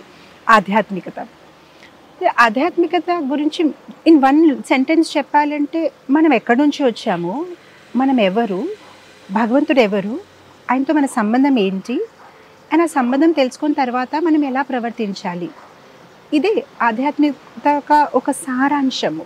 That's it. Who is God, who are we, ఎక్కడో ఎందుకు వచ్చాం ఈ ప్రపంచంలో, చనిపోయిన తర్వాత ఏమవుతుంది, మనకి శరీరం ఎందుకు దొరికింది, మానవ జీవితం ఒక గమ్యం ఏంటి, ఈ కొన్ని విషయాల గురించి తెలుసుకుంటే చాలు. మనం పెద్ద పెద్ద శాస్త్రాలు చదివే అవసరం లేదు. 1 లైన్లో చెప్పాలంటే లవింగ్, లీవింగ్, లీవింగ్. ఉన్న కాలము సాత్వికంగా ఎలా బ్రతుకోవాలి, అందరితో బాగుండాలి అండ్ మంచిగా మన జీవితం గడపాలి, భగవంతుడిని ప్రేమించాలి. అండ్ లీవింగ్ అంటే మన ఫైనల్ ఎగ్జామ్. జస్ట్ లైక్ కాలేజ్లో మీరు ఎంత చదివినా కూడా ఫైనల్ ఎగ్జామ్ బాగా రాస్తేనే మీకు మంచి మార్క్స్ వస్తాయి. అలానే మన మానవ జీవితంలో కూడా మన జీవితం అంతా బాగానే గడిపాం, కానీ ఆ చివరి సమయం ప్రయాణ కాలే ఎప్పుడైతే మనం ఈ దేహాన్ని త్యాగం చేస్తామో అప్పుడు మన సిచ్యువేషన్ ఏంటి, అది చాలా ఇంపార్టెంట్. అదే మెయిన్ ఫైనల్ ఎగ్జామ్. ఆ సమయంలో మనం భగవంతుడిని తలుచుకోగలుగుతున్నామా లేదా, అదే నిర్ధారిస్తుంది మన తర్వాత ప్రయాణము. అంటే భగవద్గీతలో ఒక శ్లోకం ఉంది, యం యం వాపి స్మరణ్ భావం త్యజతంతే కలేవరం తం తం ఇవేతి కౌంతేయ సదా తదభావ భావిత. ఆ చివరి సమయంలో మనం ఏదైతే గుర్తుపెట్టుకుంటామో, ఎవరికైతే గుర్తుపెట్టుకుంటామో ఆ ఒక శరీరంలో మనం ప్రవేశిస్తాము. సో చివరి సమయంలో మనము మన పిల్లల గురించి అయినా ఎవరి గురించి ఆలోచిస్తే మనకి మళ్ళీ ఆ కుటుంబంలో జన్మం అనేది వస్తుంది. అసలు భాగవతంలో దీని గురించి ఒక పెద్ద కథ ఉంది. ఎలా ఒక గొప్ప రాజు ఉండేవాడు, అన్ని త్యాగం చేశాడు, ఒక్క అడవిలో గుడుసు కట్టేసి మందాకిని నది తటంలోని ఒక చెట్టు కింద తపస్సు చేసుకుంటున్నాడు. కానీ ఆ సమయంలో ఏంటంటే ఒక వేటగాడు రావడము, ఒక జింకని చంపడానికి ప్రయత్నించడము, ఆ జింక గర్భవతి అన్నమాట. అప్పుడు ప్రసరించి చిన్న బేబీని జన్మం ఇచ్చింది, ప్రసరించింది. అండ్ ఆ జింక అక్కడికే చనిపోతుంది అనమాట. దీనికి జాలి వేసి అయ్యో దీనికి ఎవరు లేదని ఆ బేబీ జింకని ఆ లేడీని చూస్తూ గడిపేశాడు కొన్ని రోజులు. అప్పుడు ఏమైందంటే చివరి సమయంలో తను ఎప్పుడైతే దేహాన్ని త్యాగం చేస్తున్నాడో ఆ జింక గురించి ఆలోచిస్తూ ఉండిపోయాడు. తన్ని ఎవరు చూస్తారో, ఆ క్రూర పశువులు తన్ని తినేస్తారేమో అని. ఆ జింక గురించి ఆలోచిస్తూ శరీరాన్ని వదిలాడు కనుక తర్వాత జన్మంలో తనకు ఒక జింక శరీరం వచ్చింది. అది వింటే ఎంత బాధగా ఉంటుంది అంటే అన్ని వదిలేసి చివరికి ఆ జింక మీద ప్రేమ పెంచుకున్నప్పటికీ తనకి జింక శరీరం వచ్చింది. సో అందు గురించి భగవద్గీతలో కృష్ణుడు అంటారు ఆ చివరి సమయం చాలా ఇంపార్టెంట్. మేము దేని గురించి ఆలోచిస్తున్నాం అనమాట. అందు గురించి మన లైఫ్ అంతా కృష్ణని సెంటర్ పెట్టుకొని గడిపి ఉంటే ఆ చివరి సమయంలో దేవుడిని తలుచుకోగలుగుతాం. కొందరు అంటారు ఇప్పుడు నాకు ఎలా కావాలో అలా బ్రతుకుతాను, లాస్ట్లో అంతే నారాయణ స్మృతి చేద్దామంటే అది అవ్వదు. రోజంతా ఏం చేస్తాము, రాత్రి కలలో అదే వస్తుంది. లైఫ్ అంతా ఏం చేస్తాము, చివరి సమయంలో అదే గుర్తొస్తుంది, ఇంకేది రాదు. మనం ఎంత ప్రయత్నించినా. నాకు గుర్తుంది మా గురుగారు, పరమ గురుగారు శ్రీల ప్రభుపాదుల వారు అండేవారు, ఒక లేడీ వాళ్ళ హస్బెండ్ చివరి సమయంలో హాస్పిటల్లో ఉన్నారు. She's telling him chant chant chant, భగవంతుడి నామం తీసుకోండి తీసుకోండి తీసుకోండి. తను అంటున్నాడు కాంట్ కాంట్ కాంట్ అంటే ఇప్పటికి కూడా కృష్ణ అని చెప్పట్లేదు, చేయలేను చేయలేను చేయలేను. సో ప్రభుపాదుల వారు అనేవారు చివరి సమయంలో ఎవరికైనా ఇప్పుడు చేయండి అంటే వాళ్ళు చేయలేరు. అంటే లైఫ్ అంతా అభ్యాసం చేసుకుంటేనే ఆ చివరి సమయంలో సునయాసంగా కృష్ణ పేరు రావచ్చు. ఎందుకంటే అకార్డింగ్ టు గరుడ పురాణ్ మనం ఎప్పుడైతే చనిపోతాం మన ఆత్మ శరీరం నుంచి బయటికి వెళ్తుంది, 40,000 స్కార్పియన్స్ మనకి ఒకేసారి బైట్ చేసిన పెయిన్ ఉంటుందన్నమాట బాడీలోని. ఆ టైంకి కృష్ణుడు ఎలా గుర్తొస్తారు ఇంత పెయిన్ లో ఉన్నప్పుడు? కానీ అభ్యాసం చేసి ఉంటే సునయాసంగా కృష్ణ రామ అని గుర్తొస్తుంది. అంటే మన ప్రతి కదలికలో కూడా భగవన్ నామ స్మరణ ఉంటే గనక జీవనం కొనసాగించిన ప్రతి నిత్యం కూడా తెలియకుండానే వచ్చేస్తుంది. ఎంత ఇబ్బందిలో ఉన్నా ఆయనే చూసుకుంటారు. అరే ఇది మీతో షేర్ చేయాలి. యాక్చువల్గా రామానుజాచార్య స్వామి ఒక మంచి మాట అన్నారు. అది ఒక పెద్ద కథ. యాక్చువల్గా కాంచీపూర్ణని ఒక భక్తుడు ఉండేవాడు, తను భగవంతుడితో సంభాషణ చేసేవాడు. రామానుజాచార్య స్వామి ఆయనకి అడిగారు, నాకు కొన్ని క్వశ్చన్స్ ఉన్నాయి, భగవంతుడికి అడిగి నాకు చెప్పు. దాంట్లో చాలా ఉన్నాయి ఆ క్వశ్చన్. దాంట్లో ఒక క్వశ్చన్ ఏంటంటే, ఎవరైనా జీవితం అంతా భగవంతుని తలుచుకున్నారు అనుకోండి, కానీ చివరి సమయంలో ఇప్పుడు ఒక్కొక్కసారి చూస్తారా యాక్సిడెంట్స్ ద్వారా లేదంటే ఏదైనా వ్యాధికి గురి అయినప్పుడు వాళ్ళు భగవంతుణ్ణి తలుచుకోలేకపోతే వాళ్ళ పరిస్థితి ఏంటి? జీవితం అంతా భగవంతుని తలుచుకున్నారు కదా, అప్పుడు భగవంతుడు దానికి సమాధానం ఏం చెప్పారంటే, అలాంటి భక్తుడికి నేనే వచ్చిన స్మరణాన్ని తెప్పిస్తాను చివరి సమయంలో, అది నేను ఒక వాగ్దానం ఇస్తున్నాను, ప్రామిస్ ఇస్తున్నాను. అలాంటి భక్తుడు ఎవరైతే జీవితం అంతా నన్ను తలుచుకున్నాడు, ఆ చివరి సమయంలో తనను మర్చిపోయినా కూడా నేను వచ్చి నిలబడతాను, నా ఒక దర్శనం ఇచ్చి తను గుర్తు తెచ్చుకుంటానన్నమాట, దాన్ని గుర్తు గుర్తిస్తానంటే what you say in Telugu, I will remind him, తన్ని నేను రిమైండ్ చేస్తాను. అంటే ఆఖరి సమయంలో తను పడే ఇబ్బందిలో తను నా నామస్మరణ మర్చిపోయినా నేను తనని మర్చిపోను. ఎగ్జాక్ట్లీ. ఇంకా భగవంతుడే వచ్చి ఎదుట నిలచున్నాడు అంటే మన నోట్లోంచి తెలియకుండానే వచ్చేస్తుంది. సచ్ ఎ బ్యూటిఫుల్ థింగ్ చాలా, and it gives us so much hope that okay నేను హోల్ లైఫ్ చేసింది వేస్ట్ అవ్వదు. అవును, కృష్ణ విల్ రిమైండ్ మీ. నిజంగా మానవులు అంటేనే ఏదో ఒక చిన్న స్వార్థం ఉంటుంది. ఏదైనా చేస్తున్నామంటే దానికి ప్రతిఫలం ఖచ్చితంగా ఉండాలి, అంతే కదా మాతాజీ? అలాగే ఇప్పుడు నేనంతా భగవంతుడి నామస్మరణలో ఉన్నాను, ఆయన సేవలో ఉన్నాను అని అంటే ఖచ్చితంగా నాకు మోక్షం లభిస్తుంది అనే ఒక స్వార్థం అక్కడ కూడా, అంతే కదా మాతాజీ? కరెక్టే అంటారా స్వార్థం ఉండటం? నథింగ్ రాంగ్ అండి. భగవంతుడు దగ్గర ఏదైనా ఆశించడము దాంట్లో తప్పు ఏమీ లేదు. మీరు చూస్తే ఈవెన్ మన డే టు డే లైఫ్లో కూడా మనం ఏదైతే చేస్తామో it is because of 4 things. లేదంటే బాధ్యత, లేదంటే భయము, లేదంటే ప్రేమ, లవ్, ఫియర్, డ్యూటీ. లైక్ ఇప్పుడు మీరు డిజైర్.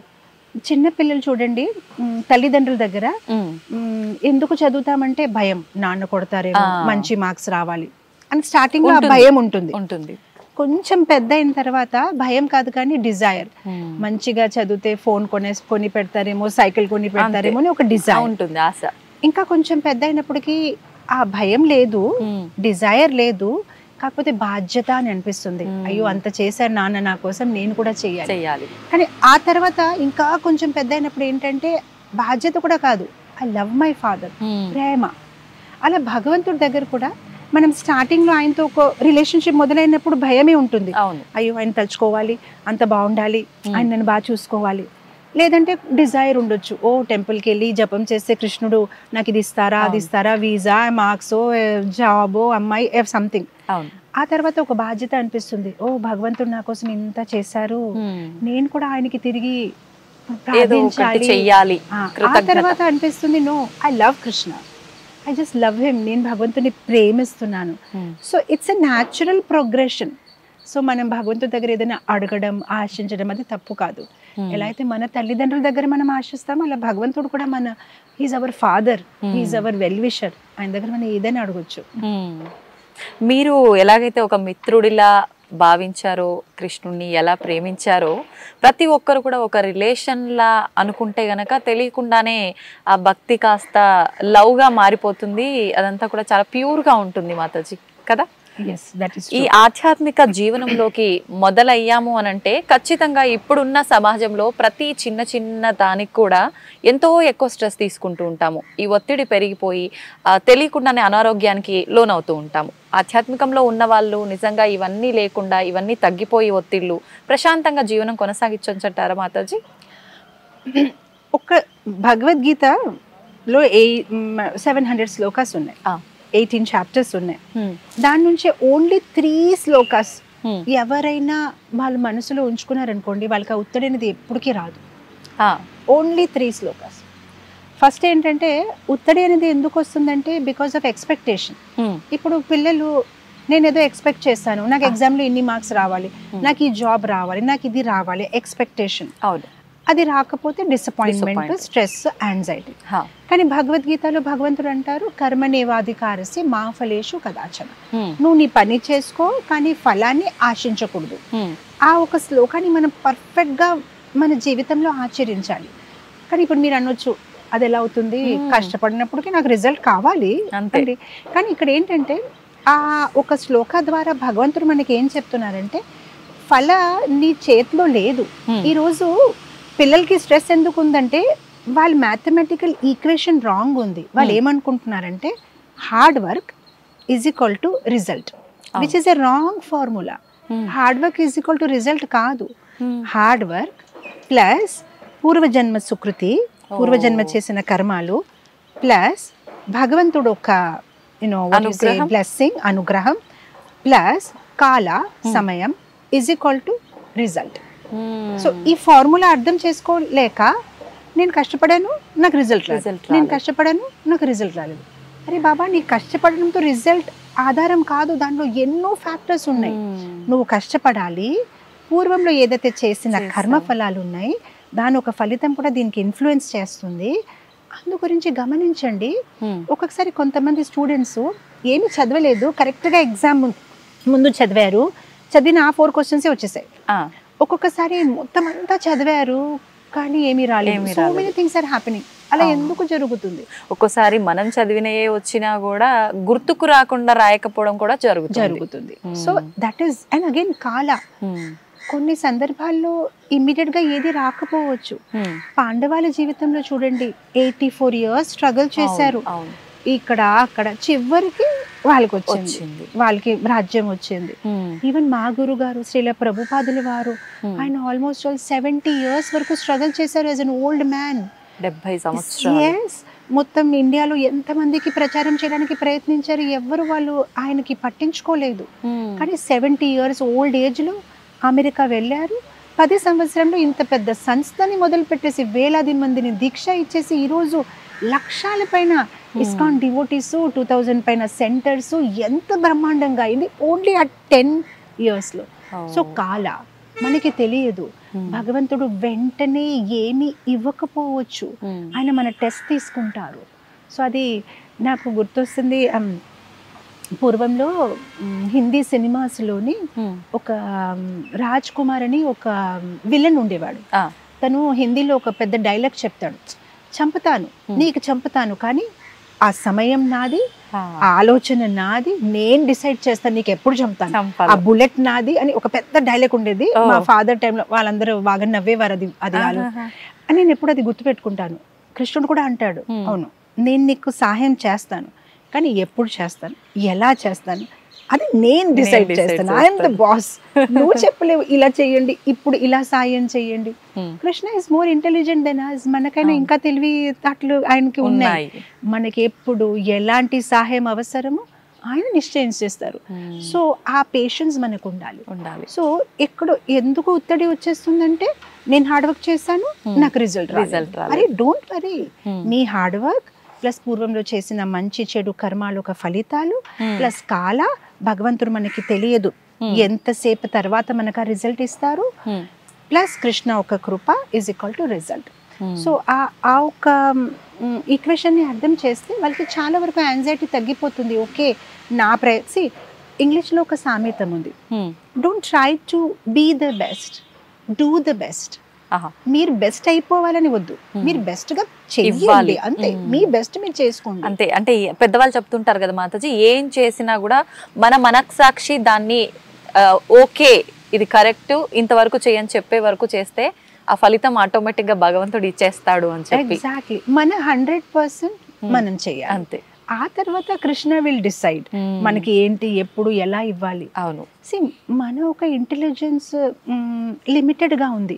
ఈ రోజు నేను మిమ్మల్ని చూడగలుగుతున్నారు, మీరు నన్ను చూడగలుగుతున్నారు, కానీ అక్కడేమవుతుంది మీరు చూడలేరు, అటు ఏమవుతుంది మీరు చూడలేరు. కానీ భగవంతుడు అన్ని బర్డ్స్ వ్యూలా చూస్తున్నారు. ఆయనకి మన జీవితం మొత్తం తెలుసు. 10 years తర్వాత ఏమవుతుంది, 5 years తర్వాత ఏమవుతుంది. సో మనం ఏంటంటే we see our present and we plan our future. కానీ భగవంతుడు ఏంటంటే he sees our future and plans our present. మన వర్తమాన్ని చూసేసి మన ఒక భవిష్యత్తుని ప్లాన్ చేసుకుంటున్నాం, కానీ భగవంతుడికి మన భవిష్యత్తు కనిపిస్తుంది కనుక అది చూసి ఆయన మన వర్తమాన్ని ప్లాన్ చేసుకుంటారు. మనకి ఎప్పుడు ఏంటి అవసరం అలాంటివి ఇస్తారు. మహాభారత్లో మీకు తెలుసా, అర్జున్కి ఆ శాపం వచ్చింది కదా, తను ఒక బృహన్నల్లా రూపంలోనే హీ హ్యాడ్ టు బి. ఎవరైనా అనుకుంటారు పాపం తనకి అలాంటి శాపం ఎందుకు వచ్చింది, కానీ తర్వాత తెలిసింది ఆ శాపం తనకి ఒక పెద్ద బ్లెస్సింగ్ అయ్యింది. లేదంటే తనకున్న శౌర్యంతో ఎవరైనా అజ్ఞాతవాసంలో వెళ్ళినప్పుడు తన్ని పోల్చుకుంటారు, కానీ తనకు ఆ శాపం రావడం వల్ల తను దాయగలడు తనని. So we never know. ఈ రోజు ఏదైతే మనకి బాధగా అనిపిస్తుంది మనకి తెలియదు, మేబీ అది మన మంచి కోసమే కృష్ణ ప్రణాళిక వేసారేమో మన భవిష్యత్తు కోసం. సో ఈ ఒక శ్లోకము మన బెస్ట్ మనం చేసుకోవాలి and leave it on Krishna. Krishna has his own plan. Expectations. Second, ముత్తడి ఎందుకు వస్తుందంటే comparison. I want to be like you, I want to be like him, I want. అంటే మనకి ఏంటంటే అందరు ఫోటో కాపీలుగా అవ్వాలని మనకి చాలా ఇష్టం. అంతే. అరే మనం ఒరిజినల్ గా ఉండొచ్చు కదా. ఒకవేళ కృష్ణుడు నిజంగానే మనకి అతనిలాగా చెయ్యాలనుకుంటే అప్పుడే అతనిలాగా చేసి పంపిస్తాడు. ఇక్కడ వచ్చిన తర్వాత మన కష్టపడి తనలాగా చేయడానికి ఎందుకు ప్రయత్నించాలి?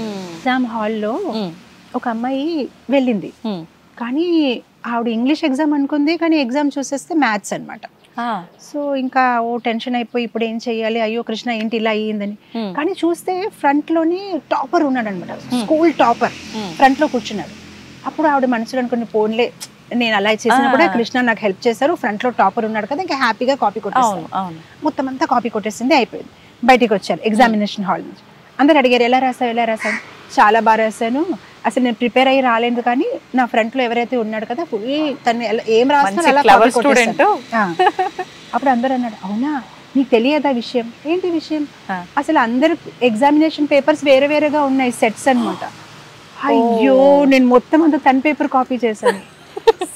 మన లైఫ్ లో కూడా అదే అవుతుంది. మనం ఇతన్ని కాపీ చేయాలనుకుంటున్నాం, అతన్ని కాపీ చేయాలనుకుంటున్నాం, కానీ తన క్వశ్చన్ పేపర్ వేరేగా ఉంది, మీ క్వశ్చన్ పేపర్ వేరేగా ఉంది. తన్ని కాపీ చేసిన మీరు పాస్ అవ్వరు. భగవంతుడు మీకు వేరే క్వశ్చన్ పేపర్ ఇచ్చారనమాట. అంటే మనకి ఏది అనిపిస్తుందో అది చేయటమే కరెక్ట్ అంటారా మాతాజీ? మన స్వభావం ప్రకారం భగవంతుడు మనకు ఒక స్వభావాన్ని ఇచ్చారు, ఒక పరిస్థితిని ఇచ్చారు. నేను నా ప్రవచనంలో ఒక లైన్ మళ్ళీ మళ్ళీ చెప్తూ ఉంటాను. ఒక ఆవు అనేది పాలిస్తుంది, ఒక నెమలి అనేది డాన్స్ చేస్తుంది. నెమలి ఆవులాగా అవడానికి ప్రయత్నించకూడదు, అవును, అండ్ ఆవు నెమలిలాగా డాన్స్ చేయడానికి ప్రయత్నించకూడదు. మనకి ఎలాంటి గిఫ్ట్స్ భగవంతుడు ఇచ్చారు దానిలోనే సంతోషపడి, okay I have this talent, నేను ఇదే చేస్తాను. I don't have to be like you, I don't have to be like him. నాకేదైతే భగవంతుడు ఇచ్చారో I will do my best. So స్టూడెంట్స్కి ఎందుకు ఒత్తిడి వస్తుందంటే they want to be like somebody, ఇతనిలాగా అతనిలాగా ఇతనిలాగా. నేను ఎవరిలాగా ఉండను, నాకు కృష్ణుడు ఏదైతే సామర్థ్యం ఇచ్చారో నేను అలా ప్రవర్తిస్తాను, నేను I will do my best అనమాట. See, everybody cannot become an engineer, everybody cannot become a doctor. So ఆ ప్రయత్నాలు ఎందుకు, మనం ఏం చేయగలుగుతున్నా డూ అవర్ బెస్ట్, అందులోనే మనం బెస్ట్ ఇస్తే సరిపోతుంది. నా స్వభావం ప్రకారం నేను నా బెస్ట్ చేసుకుంటాను. సో దానికి ఒక భగవద్గీత శ్లోక ఉందన్నమాట, స్వధర్మాన్ని సరిగ్గా పాటించుకోండి, పరధర్మాన్ని ఇమిటేషన్ చేయడానికి ప్రయత్నించొద్దు. మీ ధర్మాన్ని మీ స్వభావం ప్రకారం మీరు ఏం చేయగలుగుతారు అది బెస్ట్ చేయండి, వేరే వాళ్ళని కాపీ చేయడానికి ప్రయత్నించొద్దు. సో ఫస్ట్ థింగ్ ఇస్ కర్మనివాధికారం, సెకండ్ థింగ్ ఇస్ స్వధర్మాన్ని పాటించడం, థర్డ్ థింగ్ భగవద్గీతలో అంటారు యుక్త ఆహార విహారస్య యుక్త చేష్టత.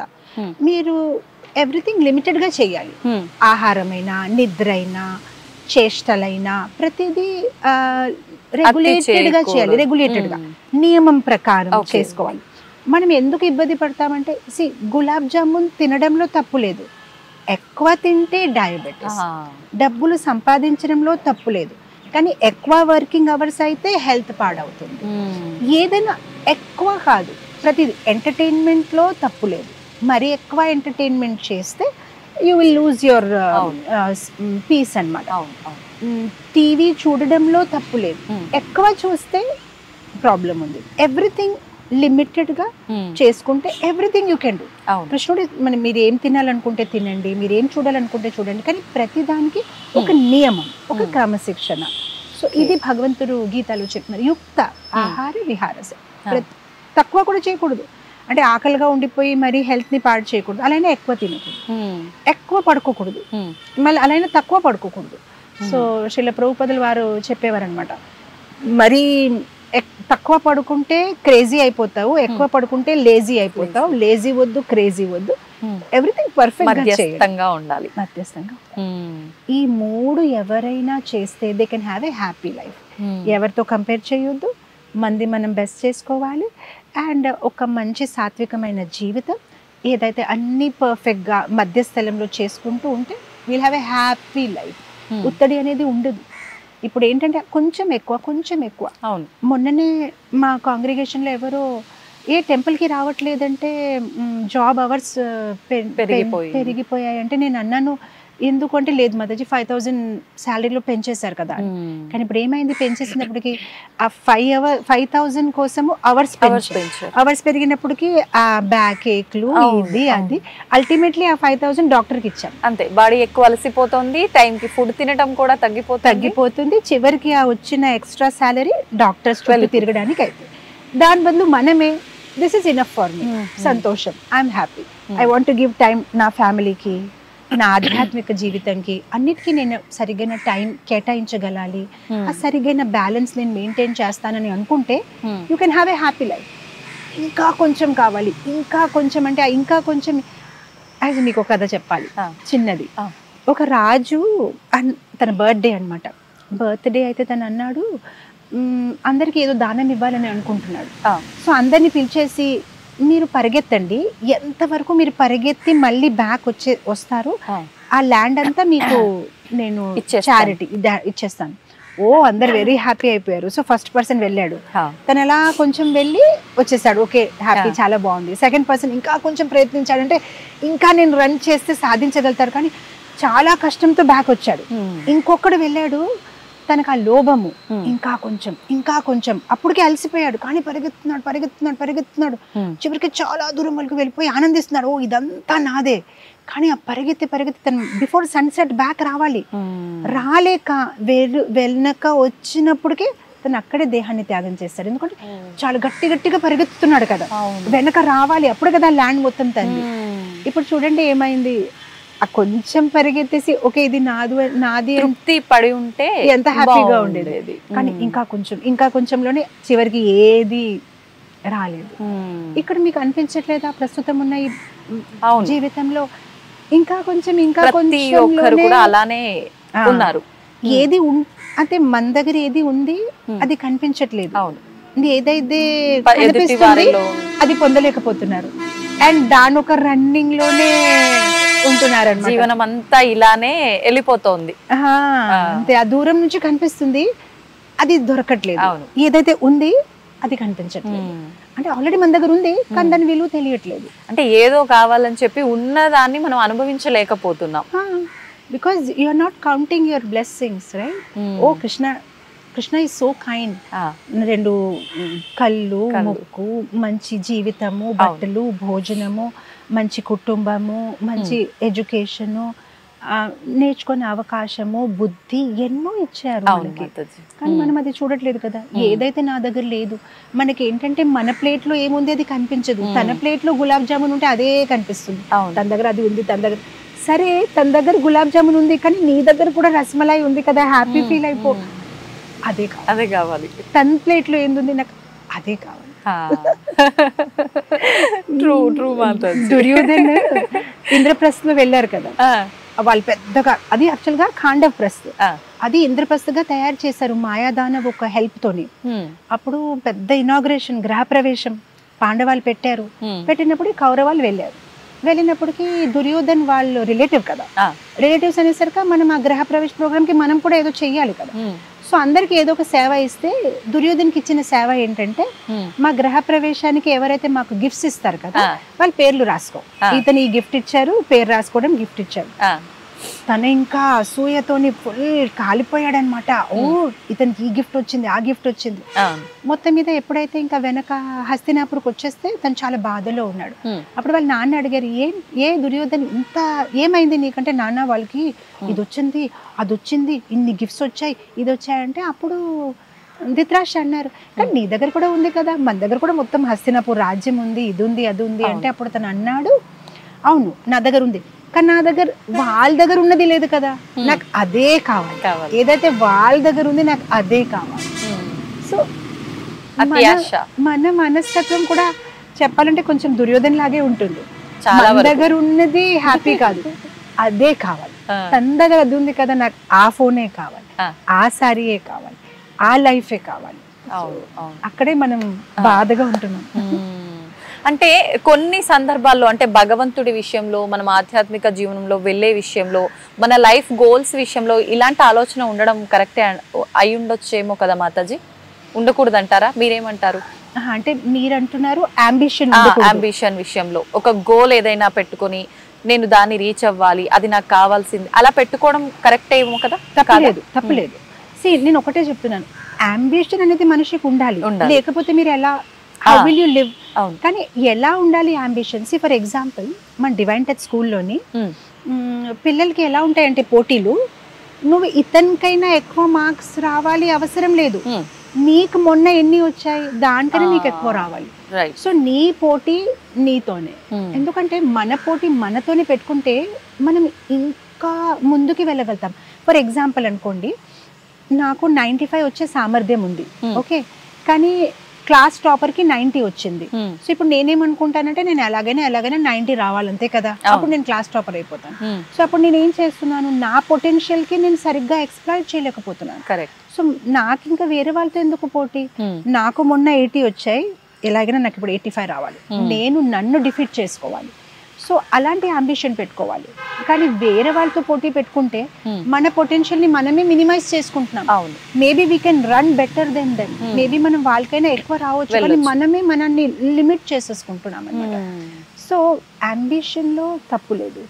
See you can be happy, but you don't want to be happy, you want to be happy than him, you want to be happy than her. మనం ఆనందంగా ఉండొచ్చు, కానీ మనకేంటంటే ఆవిడకైనా ఎక్కువ ఆనందంగా ఉండాలి, అదే విషయంలో మళ్ళీ అంతే, అది అవ్వదు. అలాంటి అంబిషన్స్ పెట్టుకుంటే మనం దుఃఖంగానే ఉంటాము. నేను సుఖంగా ఉండాలి, బాగుండాలి, సాత్వికమైన జీవితము, మంచిగా నేను ఏదైనా ఒక జీవితంలో సాధించాలి, కానీ ఇతనికైనా ఎక్కువ అతనికైనా ఎక్కువ ఆనందం కాదు, నేను ఆనందంగా ఉండాలి. ఆ ఒక అంబిషన్ పెట్టుకోవాలి. నేను బాగుండాలి, అతనికైనా ఎక్కువ బాగుండాలి, ఇతనికైనా ఎక్కువ గాడు. అక్కడే మనకి ఒక చిన్న కథ చెప్పొచ్చు. ఒక అతను అడవి లోపలికి వెళ్ళి తపస్సు చేసుకున్నాడు. తపస్సు చేసినప్పటికీ ఒక బ్రహ్మ రాక్షసుడు చెట్టు పైన ఉంటే, తను ఏంటంత కష్టపడిపోతావు, నీకేం కావాలి చెప్పు నేను ఇస్తాను అంటే, అవునా అయితే నేను ఏది ఊహిస్తే ఏది ఆలోచిస్తే అది నాకు దొరకాలి. దొరుకుతుంది, కానీ నీకేదైతే దొరుకుతుంది అతనికైనా రెట్టింపు నీ నేబర్స్ కి దొరుకుతుంది అని చెప్పారు. కానీ ఆ మాట తను వినక, ఇతను ఓకే చెప్పినప్పటికీ తను చాలా ఎక్సైటెడ్ అయిపోయి అవునా అవునా అవునా అని గెంతుతున్నాడు. ఓకే నేను నీకు దీవించానని చెప్పి పంపించేశాడు. ఇంటికి వెళ్ళాడు. ఇంటికి వెళ్ళి వాళ్ళ భార్యతో చెప్తున్నారు, చూడు నాకు ఇలాంటి ఒక బూన్ వచ్చింది అంటే, ఓ వెరీ నైస్ అని. అయితే ఇప్పుడు ఏం కోరుకుందామంటే ఒక కార్ కొనుక్కుందాం. నాకు కార్ కావాలి అంటే వెంటనే కార్ వచ్చింది. Very happy. బయటికి వచ్చి అందరికి చూపిద్దామంటే వాళ్ళ నేబర్స్ కి రెట్టింపు. అంటే అతను అన్నాడు కదా, అవును 2 కార్స్ ఉన్నాయి. అదేంటి తనకి 2 కార్స్ వచ్చాయని మళ్ళీ వెంటనే తను 2 అంతస్తుల బిల్డింగ్ కోరుకున్నాడు. బయటికి వచ్చి చూస్తే వాళ్ళ నేబర్ కి 4 అంతస్తుల. అప్పుడు తనకు అర్థమైంది, ఓ నేను ఏం కోరుకుంటే తనకి ఎక్కువ వస్తుంది. అయితే అప్పుడు తను ఆనందంగా ఉండలేకపోతున్నాడు, ఎందుకంటే కష్టపడింది నేను, అతనికి అన్నీ వచ్చేస్తున్నాయి. అప్పుడు తన వైఫ్ తో చెప్పాడు, ఓ నాకు ఒక ఐడియా వచ్చింది, నేనేం కోరుకుంటానంటే నాకు ఒక కళ్ళు పోవాలి, నాకు ఒక కళ్ళు పోతే తనకి 2 కళ్ళు పోతాయి కదా. అప్పుడు బయటకు వచ్చి చాలా ఆనందించాడు, ఆహా ఇప్పుడు నేను హ్యాపీగా ఉన్నాను, నాకు అతనికైనా ఒక కళ్ళు ఎక్కువగా ఉంది అని. అతనికి 2 కళ్ళు పోయాయి, నా దగ్గర ఒక కళ్ళు ఉంది. మనము ప్రస్తుతము మనం అనుకోవచ్చు ఇదొక స్టోరీ, కానీ మనం అలానే ఉన్నామన్నమాట. ఇతనికైనా ఎక్కువ, నా దగ్గర కారు ఉంది కానీ తనకైనా ఎక్కువ కావాలి. సో అక్కడే మనము ఇబ్బంది పడిపోతున్నాము, మిస్టేక్ అయిపోతున్నాం అనమాట. So yes, keep an ambition, but not in comparison. ఎవరితో కంపారిజన్గా కాదు. మీరు బాగుండాలి, నేను బాగుంటాను, నేను బాగుండడానికి నేను ఏం చేయాలి ఆ దిశలో వెళ్ళండి తప్ప ఇతనికైనా ఎక్కువ బాగుండాలి, అతనికైనా ఎక్కువ ఆనందంగా ఉండాలి, ఆ ఆలోచనని మనము వదిలేయాలన్నమాట. Then we can be happy. మాతాజీ, మనం ఇంతసేపు కూడా మాట్లాడుకున్న విషయంలో సంతోషాన్ని మనలో మనమే వెతుక్కోవాలి, పక్క వాళ్ళతో కంపేర్ చేసుకొని వాళ్ళు అలా ఉన్నారు కాబట్టి నేను వాళ్ళకి రెట్టింపు ఉండాలి అంటే ఎంతసేపు ఉన్నా లైఫ్లో మనం ఆ హ్యాపీనెస్ని కోరుకుంటున్నాము, అంతే కదా మాతాజీ? నిజమైన సంతోషం అసలు దేంట్లో దొరుకుతుంది? సంతోషం అంటాము, ఆనందం అంటాము, అసలు ఈ రెండింటి మధ్య భేదం ఏంటి? ఆనందం అంటే టెంపరీగా ఉండొచ్చు, అది శరీరానికి సంబంధించి ఉండొచ్చు. సంతోషం అనేది ఆత్మ నుంచి వస్తుంది. అయినా నిజమైన సంతోషం ఎప్పుడు వస్తుందంటే భగవంతుడితో ఒక అనుసంధానం పెట్టుకుంటాం, అప్పుడు నిజమైన ఆనందం వస్తుంది. భగవద్గీతలో భగవంతుడు ధ్యాన యోగాలో చెప్తున్నారనమాట, అత్యంతం సుఖం అప్నుతి. ఎప్పుడైతే బ్రహ్మ సంస్పర్శం, మనం ఎప్పుడైతే భగవంతుడు ఒక అనుబంధనం, భగవంతుడు ఒక స్పర్శం చేసుకుంటామో అప్పుడు నిజమైన ఆనందం. ఎందుకంటే ఈ బాడీ అనేది టెంపరీగా ఉంది, ఇది పంచమహాభూతాలతో తయారై ఉంది. దీని లోపల మనకి ఇంకొక శరీరం ఉంది, సూక్ష్మ శరీరం. అది మన బుద్ధి అహంకారంతో తయారయ్యింది. ఈ భౌతిక శరీరం మనం మారుస్తూ వెళ్ళిపోతూ ఉంటాం, కానీ సూక్ష్మ శరీరము పర్మనెంట్గా మనతోనే ఉంటుంది.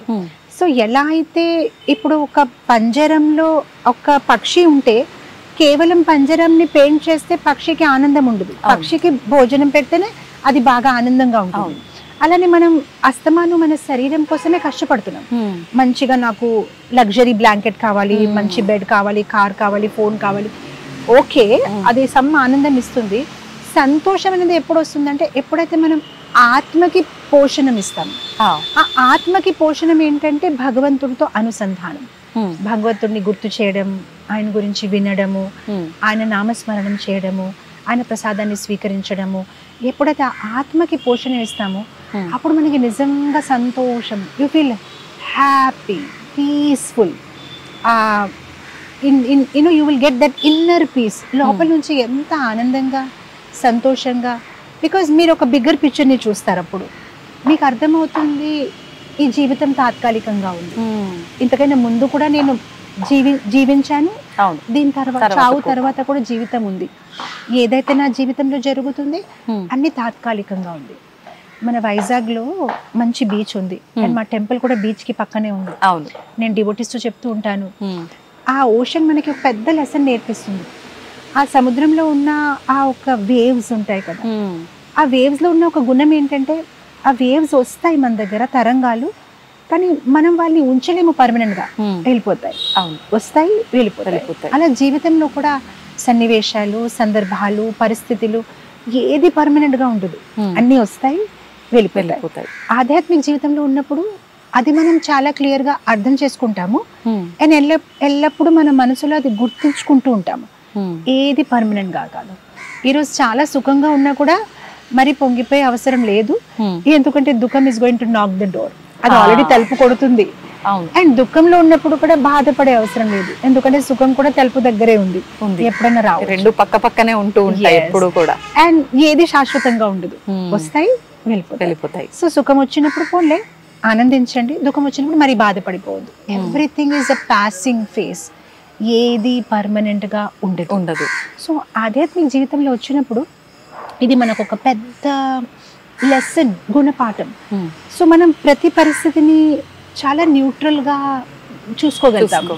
సో ఎవరైనా మనతో సరిగా ప్రవర్తించలేకపోయినా కూడా మనం అనుకుంటాం దిస్ ఇస్ టెంపరరీ, అంతే, పర్మనెంట్ ఏమీ కాదు, everything is going to pass, ప్రతిదీ పాస్ అయిపోతుంది.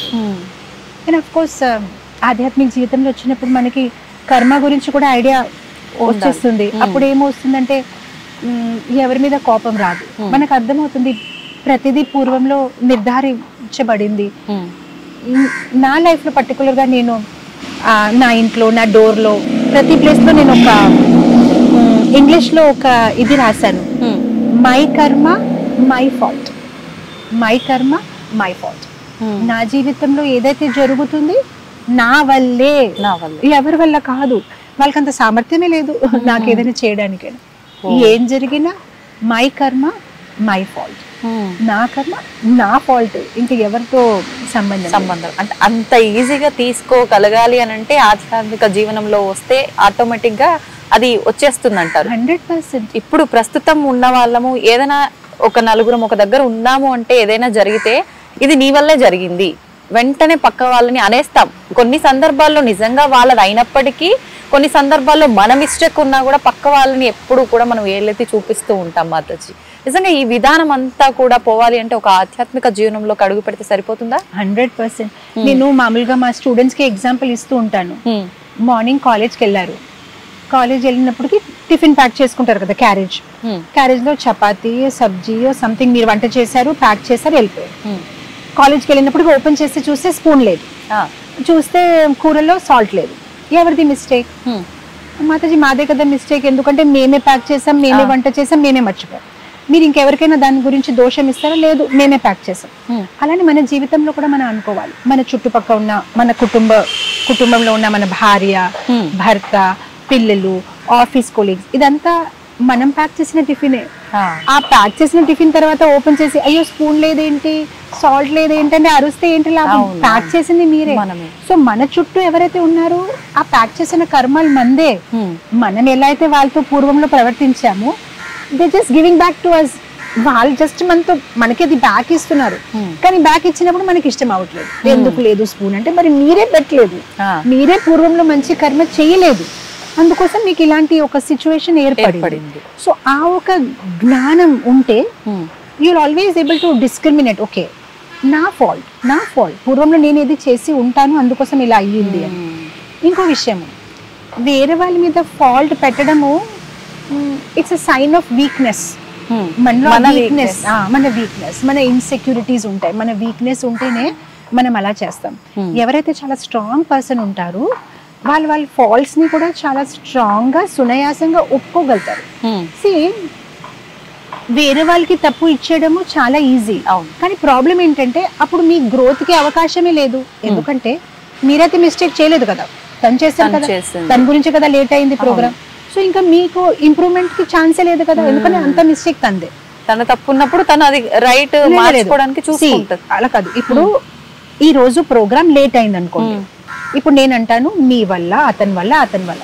సో ఇప్పుడు నాకు ఇంప్రూవ్మెంట్ కి ఛాన్స్ లేదు, ఎందుకంటే చేసిన తప్పు మీరందరూ చేశారు, నేనేం చేయలేదు. కానీ ఎప్పుడైతే మనం యాక్సెప్ట్ చేస్తాం నాది తప్పు, దెన్ ఇంప్రూవ్మెంట్ కి అవకాశం ఉంది కదా. ఓహో నేను చేశాను తప్పు, సో నెక్స్ట్ టైం నేను ఎలా ఇంప్రూవ్ అవ్వాలి. మనం తప్పు ఒప్పుకుంటే వీఆర్ పవర్ఫుల్ పీపుల్, ఎందుకంటే మనం చేంజ్ చేయగలుగుతాం, we can change our self. కానీ మన తప్పు ఒప్పుకోకపోతే ఇతని వల్ల అంటే మనం ఏం ప్రోగ్రెస్ అవ్వలేమన్నమాట. మనం అక్కడే ఉండిపోతాం. So those are weak people, వాళ్ళు వేరే వాళ్ళకి ఫాల్ట్ ఇస్తూ ఉంటారు. ఎవరైతే స్ట్రాంగ్ పర్సన్ తను అనుకుంటాడు ఓకే 99% తన ఫాల్ట్ అనుకోండి, 1% నాది, నేను నా 1% మీద పని చేసుకోవాలి. I have to work on my 1%. మీది 99% ఉండొచ్చు, దాంతో నాకేం సంబంధం. మీ 99% అది మీ ప్రాబ్లం, నా 1% ఫాల్ మీద నేను పని చేసుకోవాలి. అలా చేసినప్పటికైనా మనం ఇంప్రూవ్ అవుతూ వెళ్తాం అనమాట. సో వేరే వాళ్ళ మీద దోషం ఇచ్చేయడం ఈజీ, కానీ ఇంప్రూవ్మెంట్ స్కోప్ లేదు. నా దోషం అని నేను ఒప్పుకుంటే నేను ఇంప్రూవ్ అవ్వగలుగుతాను. I can become better because it's my fault, I will become better అనమాట. So yeah, it takes a lot of understanding, maturity, but it will happen as time passes. మనం ఎప్పుడైతే భగవద్గీత, భాగవతం, శాస్త్రాలు చదువుతూ ఉంటాము, దాంట్లో ఎన్నో వృత్తాంతాలు, ఎంతో మహానుభావులు వాళ్ళ ఒక జీవిత చరిత్రము, వాళ్ళు కఠినమైన పరిస్థితి అయినప్పటికీ వాళ్ళు ఎలా ప్రవర్తించారు, దాని నుంచి వింటూ నేర్చుకుంటూ మన జీవితంలో దాన్ని ఆచరించే ఒక ఇన్స్పిరేషన్ వస్తుంది. సో ఇప్పుడు మనం ఎవరికైతే చూస్తే మనం వాళ్ళగా అవ్వాలని అనుకుంటాం కదా. ఇప్పుడు పిల్లలు సినిమా స్టార్స్ ని చూస్తున్నారు అనుకోండి, వాళ్ళు ఎలాంటి బట్టలు వేసుకుంటున్నారు, వాళ్ళు ఎలాంటి లిప్స్టిక్ వేసుకున్నారు, దాన్ని వాళ్ళు అనుకరించాలని అనుకుంటారు. అలానే మనం శాస్త్రం నుంచి గొప్ప వాళ్ళ ఒక్క జీవితాన్ని చదివితే అప్పుడు మెల్లమెల్లగా వాళ్ళని అనుకరించాలని ఆ ఒక్క ఇన్స్పిరేషన్ రావచ్చు. ఓ ఇతను ఎంత సహనం ఉంది, ఇతనిలో ఎంత ఓర్పు ఉంది, ఇతనిలో ఎంత మంచి గుణాలు ఉన్నాయి. వింటూ వింటూ వింటూ ఆ మెల్లమెల్లగా ఆ మంచి గుణాలు మనలో కూడా ఉంటాయి. యాక్చువల్గా పద్మపురాణంలో అంటారు, మనం ఎవరి గురించి అయితే ఎక్కువగా వింటామో వాళ్ళు 1% క్వాలిటీ మనలో వచ్చేస్తుంది. సో ఇప్పుడు మనం all the time wrong association లో ఉన్నాం అనుకోండి, వాళ్ళు 1% క్వాలిటీ మనలో వచ్చేస్తుంది. ఇప్పుడు సోషల్ మీడియాలో అనేక చలచిత్రాలు చాలా వాయిలెంట్ గా ఉంటున్నాయి, అది చూస్తే ఏమవుతుంది, దాని 1% క్వాలిటీ మనలో వస్తుంది. అలాంటి మనం మంచి కంటెంట్ ని చూసామనుకోండి, ఆ 1% మంచి క్వాలిటీస్ మనలో వస్తుంది. అందుకోసం ఇప్పుడు అది మన డిసిషన్, మనం ఎలాంటి క్వాలిటీ మనలో మనం తీసుకురావాలని అనుకుంటున్నాం. ఇది చెప్తుంటే నాకు ఒక మాట గుర్తొచ్చింది. పిల్లలు కూడా పూర్వంలో మేము చిన్నప్పుడు మాకు వీడియో గేమ్స్ ఎలా ఉండేదంటే, ఒక సర్కస్, దాన్ని తను ఇలా గెంతాలి, ఒక గుర్రం మీద అలా తను రీచ్ అవ్వాలి, ఒక దాంట్లో ట్రెజర్ ఉంది, గోల్డ్ ఉంది, ఆ గోల్డ్ ని తను వెతుకొని చివరికి అది సాధిస్తాడు. అలాంటి మంచి వీడియో గేమ్స్ ఉండేది. ఇప్పుడున్న వీడియో గేమ్స్ చూడండి, చంపే బ్లడ్ వచ్చేయాలి, నువ్వు అలా స్పీడ్ గా వెళ్ళాలి, తోసేయాలి, ఈ పర్సన్ ని చంపేయాలి. సో ఒక చిన్న బాబు తను కాలేజ్ వచ్చే వరకు థౌజండ్స్ ఆఫ్ మర్డర్స్ అన్ని చూసేస్తున్నాడు. తను ఒక గేమ్ తో తను చేస్తున్నాడు. ఆ తర్వాత తను ఎవరికైనా కొట్టాలంటే తనకేం పెద్దగా అనిపించకపోవచ్చు, ఎందుకంటే 1000 times అది చేశాడు తను విజువల్ గానీ మీడియాలో. కానీ మా చిన్నప్పుడు అలాంటి గేమ్స్ ఉండేది కాదు, ఆల్ సాత్విక్ గేమ్స్. ఇలా జంప్ చేస్తాడు, ఇలా గోల్డ్ వస్తుంది, తను ఇలా అలా పరిగెత్తు ఉంటే ఏదైనా ఫిష్ వస్తుంది మధ్యలో, దాన్ని ఇలా. It was very nice. So అదంతా కూడా చాలా ప్రభావితం. టెక్నాలజీ పెరిగే కొద్దీ అది మంచి వైపు అడుగులు వేయటానికంటే కూడా చెడు వైపు అధర్మంగా ఎక్కువ అడుగులు వేయటానికి సిద్ధపడుతోందనే చెప్పాలి పరిస్థితులు. ఎగ్జాక్ట్లీ. దాన్ని మంచిగా మలుచుకుంటే టెక్నాలజీ ఈజ్ ఎ బ్లెస్సింగ్. ఎంత పెద్ద బూన్ అసలు. అవును అవును. ఎంత మందిని మనం రీచ్ అవ్వగలుగుతున్నాము. అవును. పూర్వంలో ఆధ్యాత్మిక జ్ఞానం అంటే గురుకులకి వెళ్ళాలి, అడవిలో ఉండాలి, గురుగారి దగ్గర సేవలు చేసుకుంటూ నేర్చుకుంటూ ఉండాలి. ఇప్పుడు 1 button అంతే, మీకు మంచిగా మీరు ఏం కావాలి ఆధ్యాత్మికత గురించి వినొచ్చు. సో మంచి ఛాన్సెస్ ఉన్నాయి యూజ్ చేయడానికి. Depends upon how we use it. మనం ఎలా యూజ్ చేస్తున్నాం మనపైన ఆధారపడి. అంతే. ఇప్పుడు మీరు అన్నట్టుగా ఈ సోషల్ మీడియా వల్ల చాలా మంది పైకి ఎదిగిన వాళ్ళు ఉన్నారు, అంతే రకంగా కింద పడిపోయిన వాళ్ళు ఉన్నారు. అంటే అది మనం ఎలా ఉపయోగించుకుంటున్నాము అనే దానిపైనే ఆధారపడి ఉంటుంది.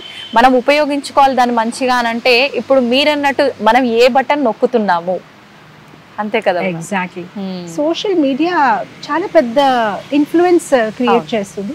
అండ్ సోషల్ మీడియాలో కూడా మనం చాలా సెలెక్టివ్గా ఉండాలి. మనం ఏం వింటున్నాం.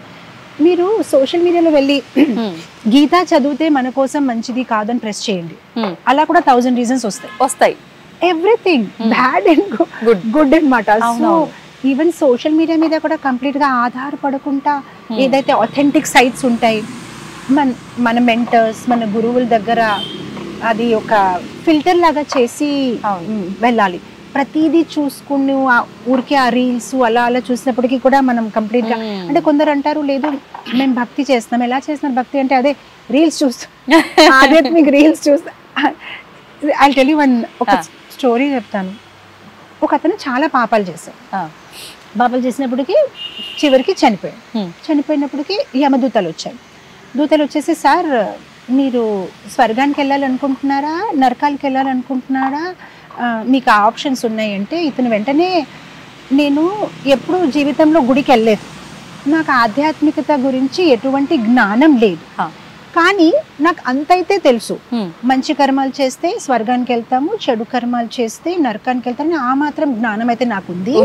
ఇదేంటి మీరు కొత్తగా అడుగుతున్నారు, ఆప్షన్ ఇస్తున్నారు నాకు, మీరు స్వర్గాన్ని వెళ్ళాలనుకుంటున్నారా నరకాన్ని? అలా ఆప్షన్స్ ఎలా ఉంటాయండి, నా కర్మ ప్రకారమే కదా ఉంటుందంటే వీళ్ళు వెంటనే లేదండి ఇప్పుడు అంత గవర్నమెంట్ మారింది కదండి, అన్ని రూల్స్ మారాయండి, మీకు ఇప్పుడు ఆప్షన్స్ ఉన్నాయండి, మీరు ఎంచుకోండి అంటే, సరే అయితే ఎలా ఎంచుకోవాలంటే ఇగోండి మీరు స్వర్గం వెళ్ళాలనుకుంటే ఇక్కడ బ్రోషర్ ఉంది, ఆ బ్రోషర్ని మీరు చూసుకోండి, దాంట్లో ఉన్న ఫెసిలిటీస్.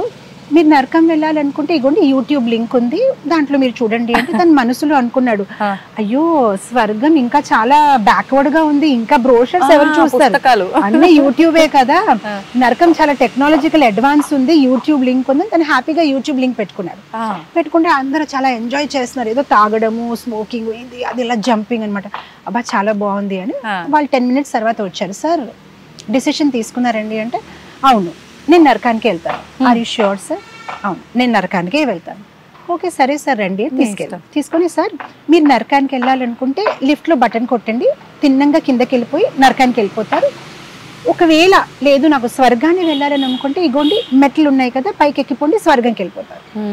ఇతను ఇంకా కన్విన్స్ అయిపోయాడు, మెట్లా ఇంకా మెట్లు ఎక్కడ ఉంటున్నాయి, ఎక్స్కలేటర్స్ అన్ని చోట్ల, ఈ స్వర్గం అనేది చాలా టెక్నాలజికల్ గా బ్యాక్వర్డ్ ఉంది, ఇదే బాగుంది, లిఫ్ట్ లో నొక్కితే కిందకి వెళ్ళిపోతాను తిన్నాం, కానీ లేదండి నేను డిసిషన్ తీసుకుని నేను నరకానికే వెళ్తాను. సరే వెళ్ళండి సార్ అని లిఫ్ట్ లో బటన్ నొక్కాడు, తిన్నగా కిందకి వెళ్ళిపోయాడు.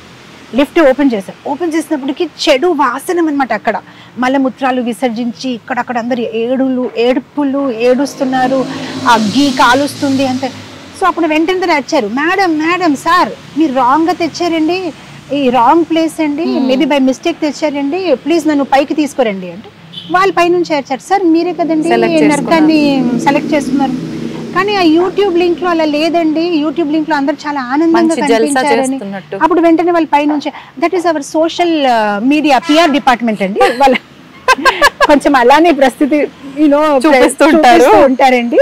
కానీ నరకం అలానే ఉంటుందండి, థ్యాంక్ యూ నండి అని వాళ్ళు వెళ్ళిపోయారు. ఇది ఉంది పరిస్థితి. ప్రస్తుతం ఏంటంటే ఆ మీడియా ద్వారా మనము ఆ మీడియాలో ఇలా చూపిస్తే you are like a perfect man, అలా హ్యాండ్ లో సిగరెట్ ఉండు, లేదంటే ఒక సమ్ ఇలా స్మోక్ చేస్తూ ఆ రేమాండ్స్ ఇలా కోట్ వేసుకుంటూ అంటే అలా చూపిస్తున్నారు. పిల్లలకి కూడా వావ్ అలా ఉండాలా, అలా ఎంత బాగున్నాడు, వాళ్ళని వాళ్ళు ఒకసారి ఇమాజిన్ చేసుకొని ఇది బాగుంది అనే వేలోకి వెళ్ళిపోతుంది. రాంగ్ థింగ్స్ ని వాళ్ళు ప్రమోట్ చేస్తున్నారు. సో పిల్లలు కూడా ఓకే ఇలానే ఉండాలి, స్టైలిష్ అంటే ఇలానే ఉండాలి, సాత్వికంగా ఉంటే ఆహా అతను ఏంటి ఇలా ఉన్నాడు, టెంపుల్స్ కి వెళ్ళిపోయేవాడు. సో మన మీడియాకి కూడా ఒక బాధ్యత ఉంది. సరిగైన విలువల్ని వాళ్ళు ఫోకస్ తెస్తే the whole world will become a beautiful place. అందరూ చాలా మంచిగా తయారవుతారు మనం సరిగైన ఐడియల్స్ మీద ఫోకస్ చేస్తాం. ఇప్పుడు మనం మీడియాలోనే ఇలా చూపించామనుకోండి, గుడికి వెళ్ళడమైనా, వేరే వాళ్ళకి ఉపకారం చేయడమైనా, సాత్వికమైన జీవితమే హీరో అలా ఉంటాడంటే అందరు ఆ హీరో లాగా అవ్వాలని అనుకుంటారు. కానీ మన మీడియాలోనే హీరో అంటే ఎవరికైనా చంపేస్తాడు, కొట్టేస్తాడు, తాగేస్తాడు, తినేస్తాడంటే ఓ అలా అవ్వాలని యువకులు అలా అట్రాక్ట్ అయిపోతారు. సో మనకెంత పెద్ద బాధ్యత ఉంది.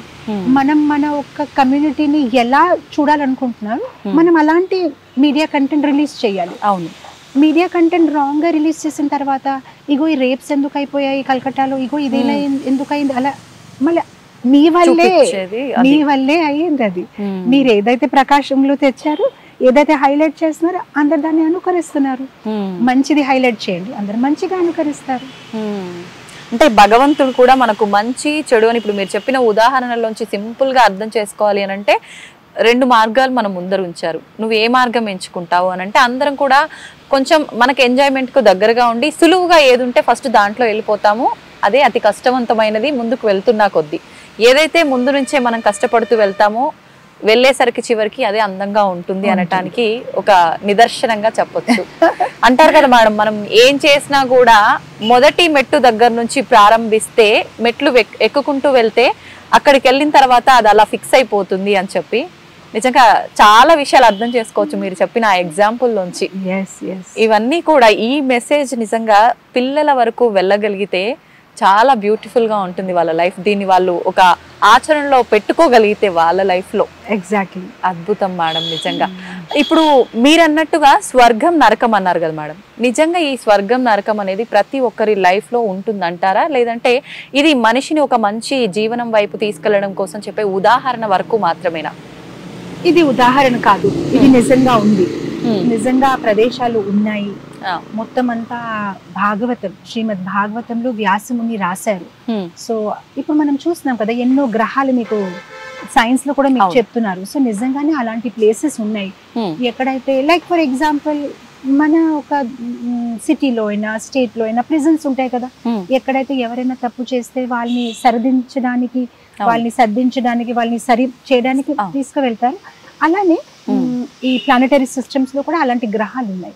ఎక్కడైతే వెళ్ళి మనం చేసిన తప్పులకి మనకి ఆ పశ్చాత్తాపం తెప్పించడానికి కొన్ని పనిష్మెంట్స్ మనకి ఇవ్వడం జరుగుతాయి. కొన్ని అక్కడ ఇవ్వడం జరుగుతాయి, కొన్ని బ్యాలెన్స్ పనిష్మెంట్స్ మళ్ళీ మనకి ఒక మానవ శరీరమైనా లేదంటే ఒక జంతు శరీరమైనా ఇవ్వడం జరుగుతుంది. అండ్ మళ్ళీ మనం ఆ కర్మలు ఏదైతే మనం పూర్వంలో చేసామో దాని ఫలితాన్ని అనుభవించవలసిందే అన్నమాట. సో ఇది భయపెట్టడానికి కాదు, కానీ నిజంగానే ఆ ప్రదేశాలు అయితే ఉన్నాయని మన శాస్త్రంలో చెప్పబడింది అనమాట. అంటే అది మరణం అనంతరం మనం వెళ్లాల్సిన స్థితి అనొచ్చా? వెళ్ళాలి. కానీ కొంతమంది పెద్దవాళ్ళు చెప్తూ ఉంటారు స్వర్గం నరకం ఎక్కడో ఉండదు, మనం ప్రస్తుతం ఏదైతే అనుభవిస్తున్నామో అందులో పడే ఇబ్బందులే మనకు నరకంతో సమానం, మనం పడే ఏదైనా మంచి అనుభూతులు ఉన్నాయో అదే స్వర్గంతో సమానం అంటారు కదా మేడం. మాతాజీ ఇప్పుడు కర్మ అనేసరిక డిఫరెంట్ వేస్ దాన్ని రిజల్ట్ ఇస్తుంది. కొన్ని కర్మలు ఇన్స్టెంట్ అన్నమాట, ఇన్స్టెంట్ మ్యాగీ లాగా ఇన్స్టెంట్ కర్మ. అంటే ఈ రోజు నేను ఐస్ క్రీమ్ తినేసాను, వెంటనే ఒక గంటలో దగ్గుతాను, జలుబు. సో అది ఇన్స్టెంట్ అన్నమాట. కొన్ని డీలేడ్ ఉంటాయి అన్నమాట. నిన్న రాత్రి చాలా ఎక్కువ తినేసాను, ఈ రోజు కడుపు నొప్పి.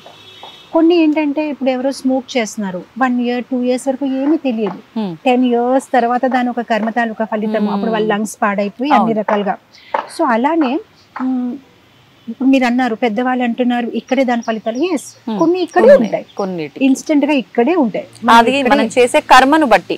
ఎస్ కొన్ని కర్మలు ఈ జన్మంలోనే ఇక్కడే తప్పు చేసిన వెంటనే మనకి తప్పు ఫలితాలు అన్నమాట వస్తాయి. కానీ కొన్ని అలా డిపాజిట్ అయిపోతూ ఉంటాయి అన్నమాట. అండ్ మేబీ స్వర్గానికైనా నరకానికి వెళ్ళి దాన్ని అనుభవించే పరిస్థితి వస్తుంది అనమాట. సో కొన్ని ఇన్స్టెంట్ గా ఈవెన్ మనం ట్రీస్ లో చూస్తే కదా, ఒక రైస్ అనేసరికి 4-5 months లో పడుతుంది వచ్చేస్తుంది, మ్యాంగోస్ 7-8 years అవుతుంది. అలానే కొన్ని కర్మాలు ఎస్ ఇక్కడే ఈ లోకంలోనే ఈ శరీరంలోనే మీరు అనుభవించేస్తారు, అక్కడికి ఆ రిజల్ట్ మీకు వచ్చేస్తుంది. కొన్ని అలా అలా మీకు ఒక కథ చెప్పాలి. ధృతరాష్ట్రకి 100 మంది పిల్లలు ఉన్నారు, అందరు చనిపోయారు మన కురుక్షేత్ర వార్ లో. అప్పుడు తను చాలా బాధ ఫీల్ అయ్యాడు. బాధ ఫీల్ అయినప్పుడు తను మాట్లాడుతుంటే నాకు ఎందుకు ఇలా అయ్యిందంటే, అప్పుడు విదురు అన్నాడు అనమాట, పూర్వంలో మీరు ఒక వేటగాడు, మీరు ఏం చేశారంటే ఒక పక్షిని చంపడానికి ప్రయత్నించారు.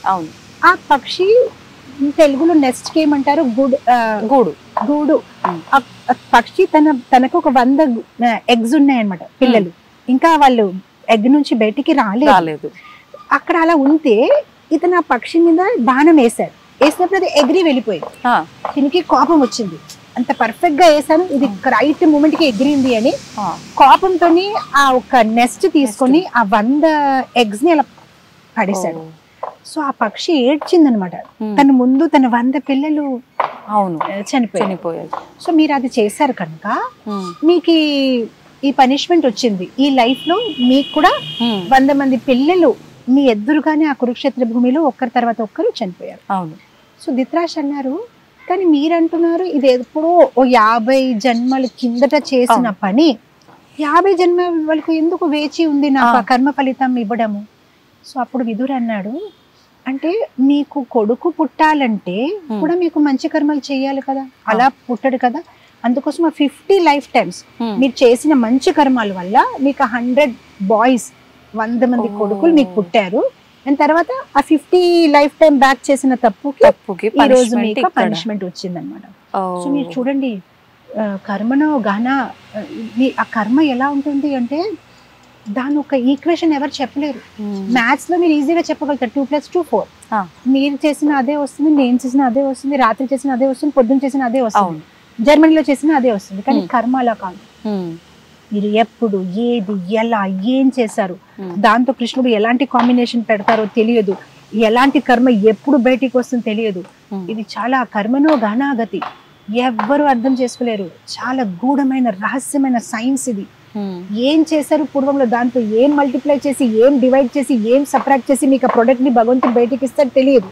ఆ సఫరింగ్ అయినప్పుడే అర్థమవుతుంది నేనేం చేశాను, జన్మలో ఏ పాపం చేశాను అంటుంటారు. నేనేం చేశాను, నేను పుట్టినప్పటి నుంచి ఎవరితో ఒక చెడు మాట మాట్లాడలేదు, నేను అందరితో ఎంత బాగుంటున్నాను, నాకెందుకు ఇలా అయ్యింది తెలియదు. పూర్వంలో ఎన్నెన్నెన్నెన్నో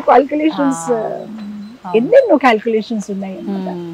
అసలు ఈ కర్మ నుంచి మనం తప్పించుకునే అవకాశమే లేదా మాతాజీ? ఉంది, బై చాంటింగ్. యాక్చువల్గా మీరు ఏదైనా విత్తనం తీసుకుంటే దాన్ని మట్టిలో నాటితే నీళ్ళేస్తే మంచి మొక్క వస్తుంది. అవును, కానీ ఆ విత్తనాన్ని ఆయిల్ వేసి కొంచెం వేపేశారనుకోండి దాని నుంచి ఏమీ రాదు. అలానే మనం చేసిన కర్మాలన్నీ విత్తనాల్లాగా ఉన్నాయి. మనం ఎవ్రీ సింగిల్ డే మన లైఫ్ లో విత్తనాన్ని నాటుతున్నాం. ఏ మొక్క ఎక్కడి నుంచి ఎప్పుడు ఎలా వస్తుంది తెలియదు. ఫలం మన హ్యాండ్ లో వచ్చినప్పుడు ఇదెక్కడి నుంచి వచ్చిందని అంటాం, కానీ మనమే ఎప్పుడు నాటేసి. సో శాస్త్రంలో అంటారు ఆ విత్తనాన్ని మీరు దాన్ని కాల్చేయండి. సో దానికి రామరక్ష స్తోత్రంలో ఒక శ్లోకం ఉంది, భర్జనం భవ బీజానాం అర్జనం సుఖ సంపదా తర్జనం యమదూతానాం రామ రామేతి గర్జనం. ఎవరైతే భగవంతుడు ఒక రామనామాన్ని తీసుకుంటారో వాళ్ళు ఏం చేస్తున్నారంటే భర్జనం భవ బీజానాం, ఆ విత్తనాలు ఏదైతే మీరు నాటారో అది పకోడీ అయిపోతాయి, దాని నుంచి ఏ మొక్క రాదు, పోతాయి. అర్జనం సుఖ సంపద, మీ ఇంట్లో సుఖము సంపద వస్తుంది. తర్జనం యమదూతాన, ఎప్పుడు మీరు యమదూతాన్ని చూసే అవసరం లేదు. తర్జనం వాళ్ళు వెళ్ళిపోతారు, మీ ఇంటిలో అడుగు వేయరు.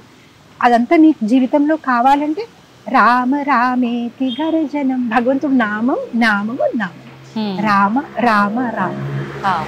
ఇంకా శాస్త్రంలో అంటారు, మీరు రామ అని అనేసరికానే, ఆ రా అనేసరికానే చేసిన అన్ని పాపాలు బయటికి వెళ్ళిపోతాయి.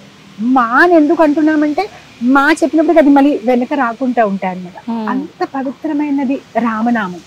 రామ కృష్ణ అలా మనం భగవంతుడు ఒక నామాలు తీసుకుంటూ ఉంటే ఇవన్నీ పూర్వంలో చేసిన పాపాల నుంచి విముక్తులు అవుతాం. మన బ్యాంక్ అకౌంట్ లో ఏదైతే చెడు డిపాజిట్స్ చేసామో అది అలా విత్డ్రా అయ్యి వెళ్ళిపోతూ ఉంటాయి.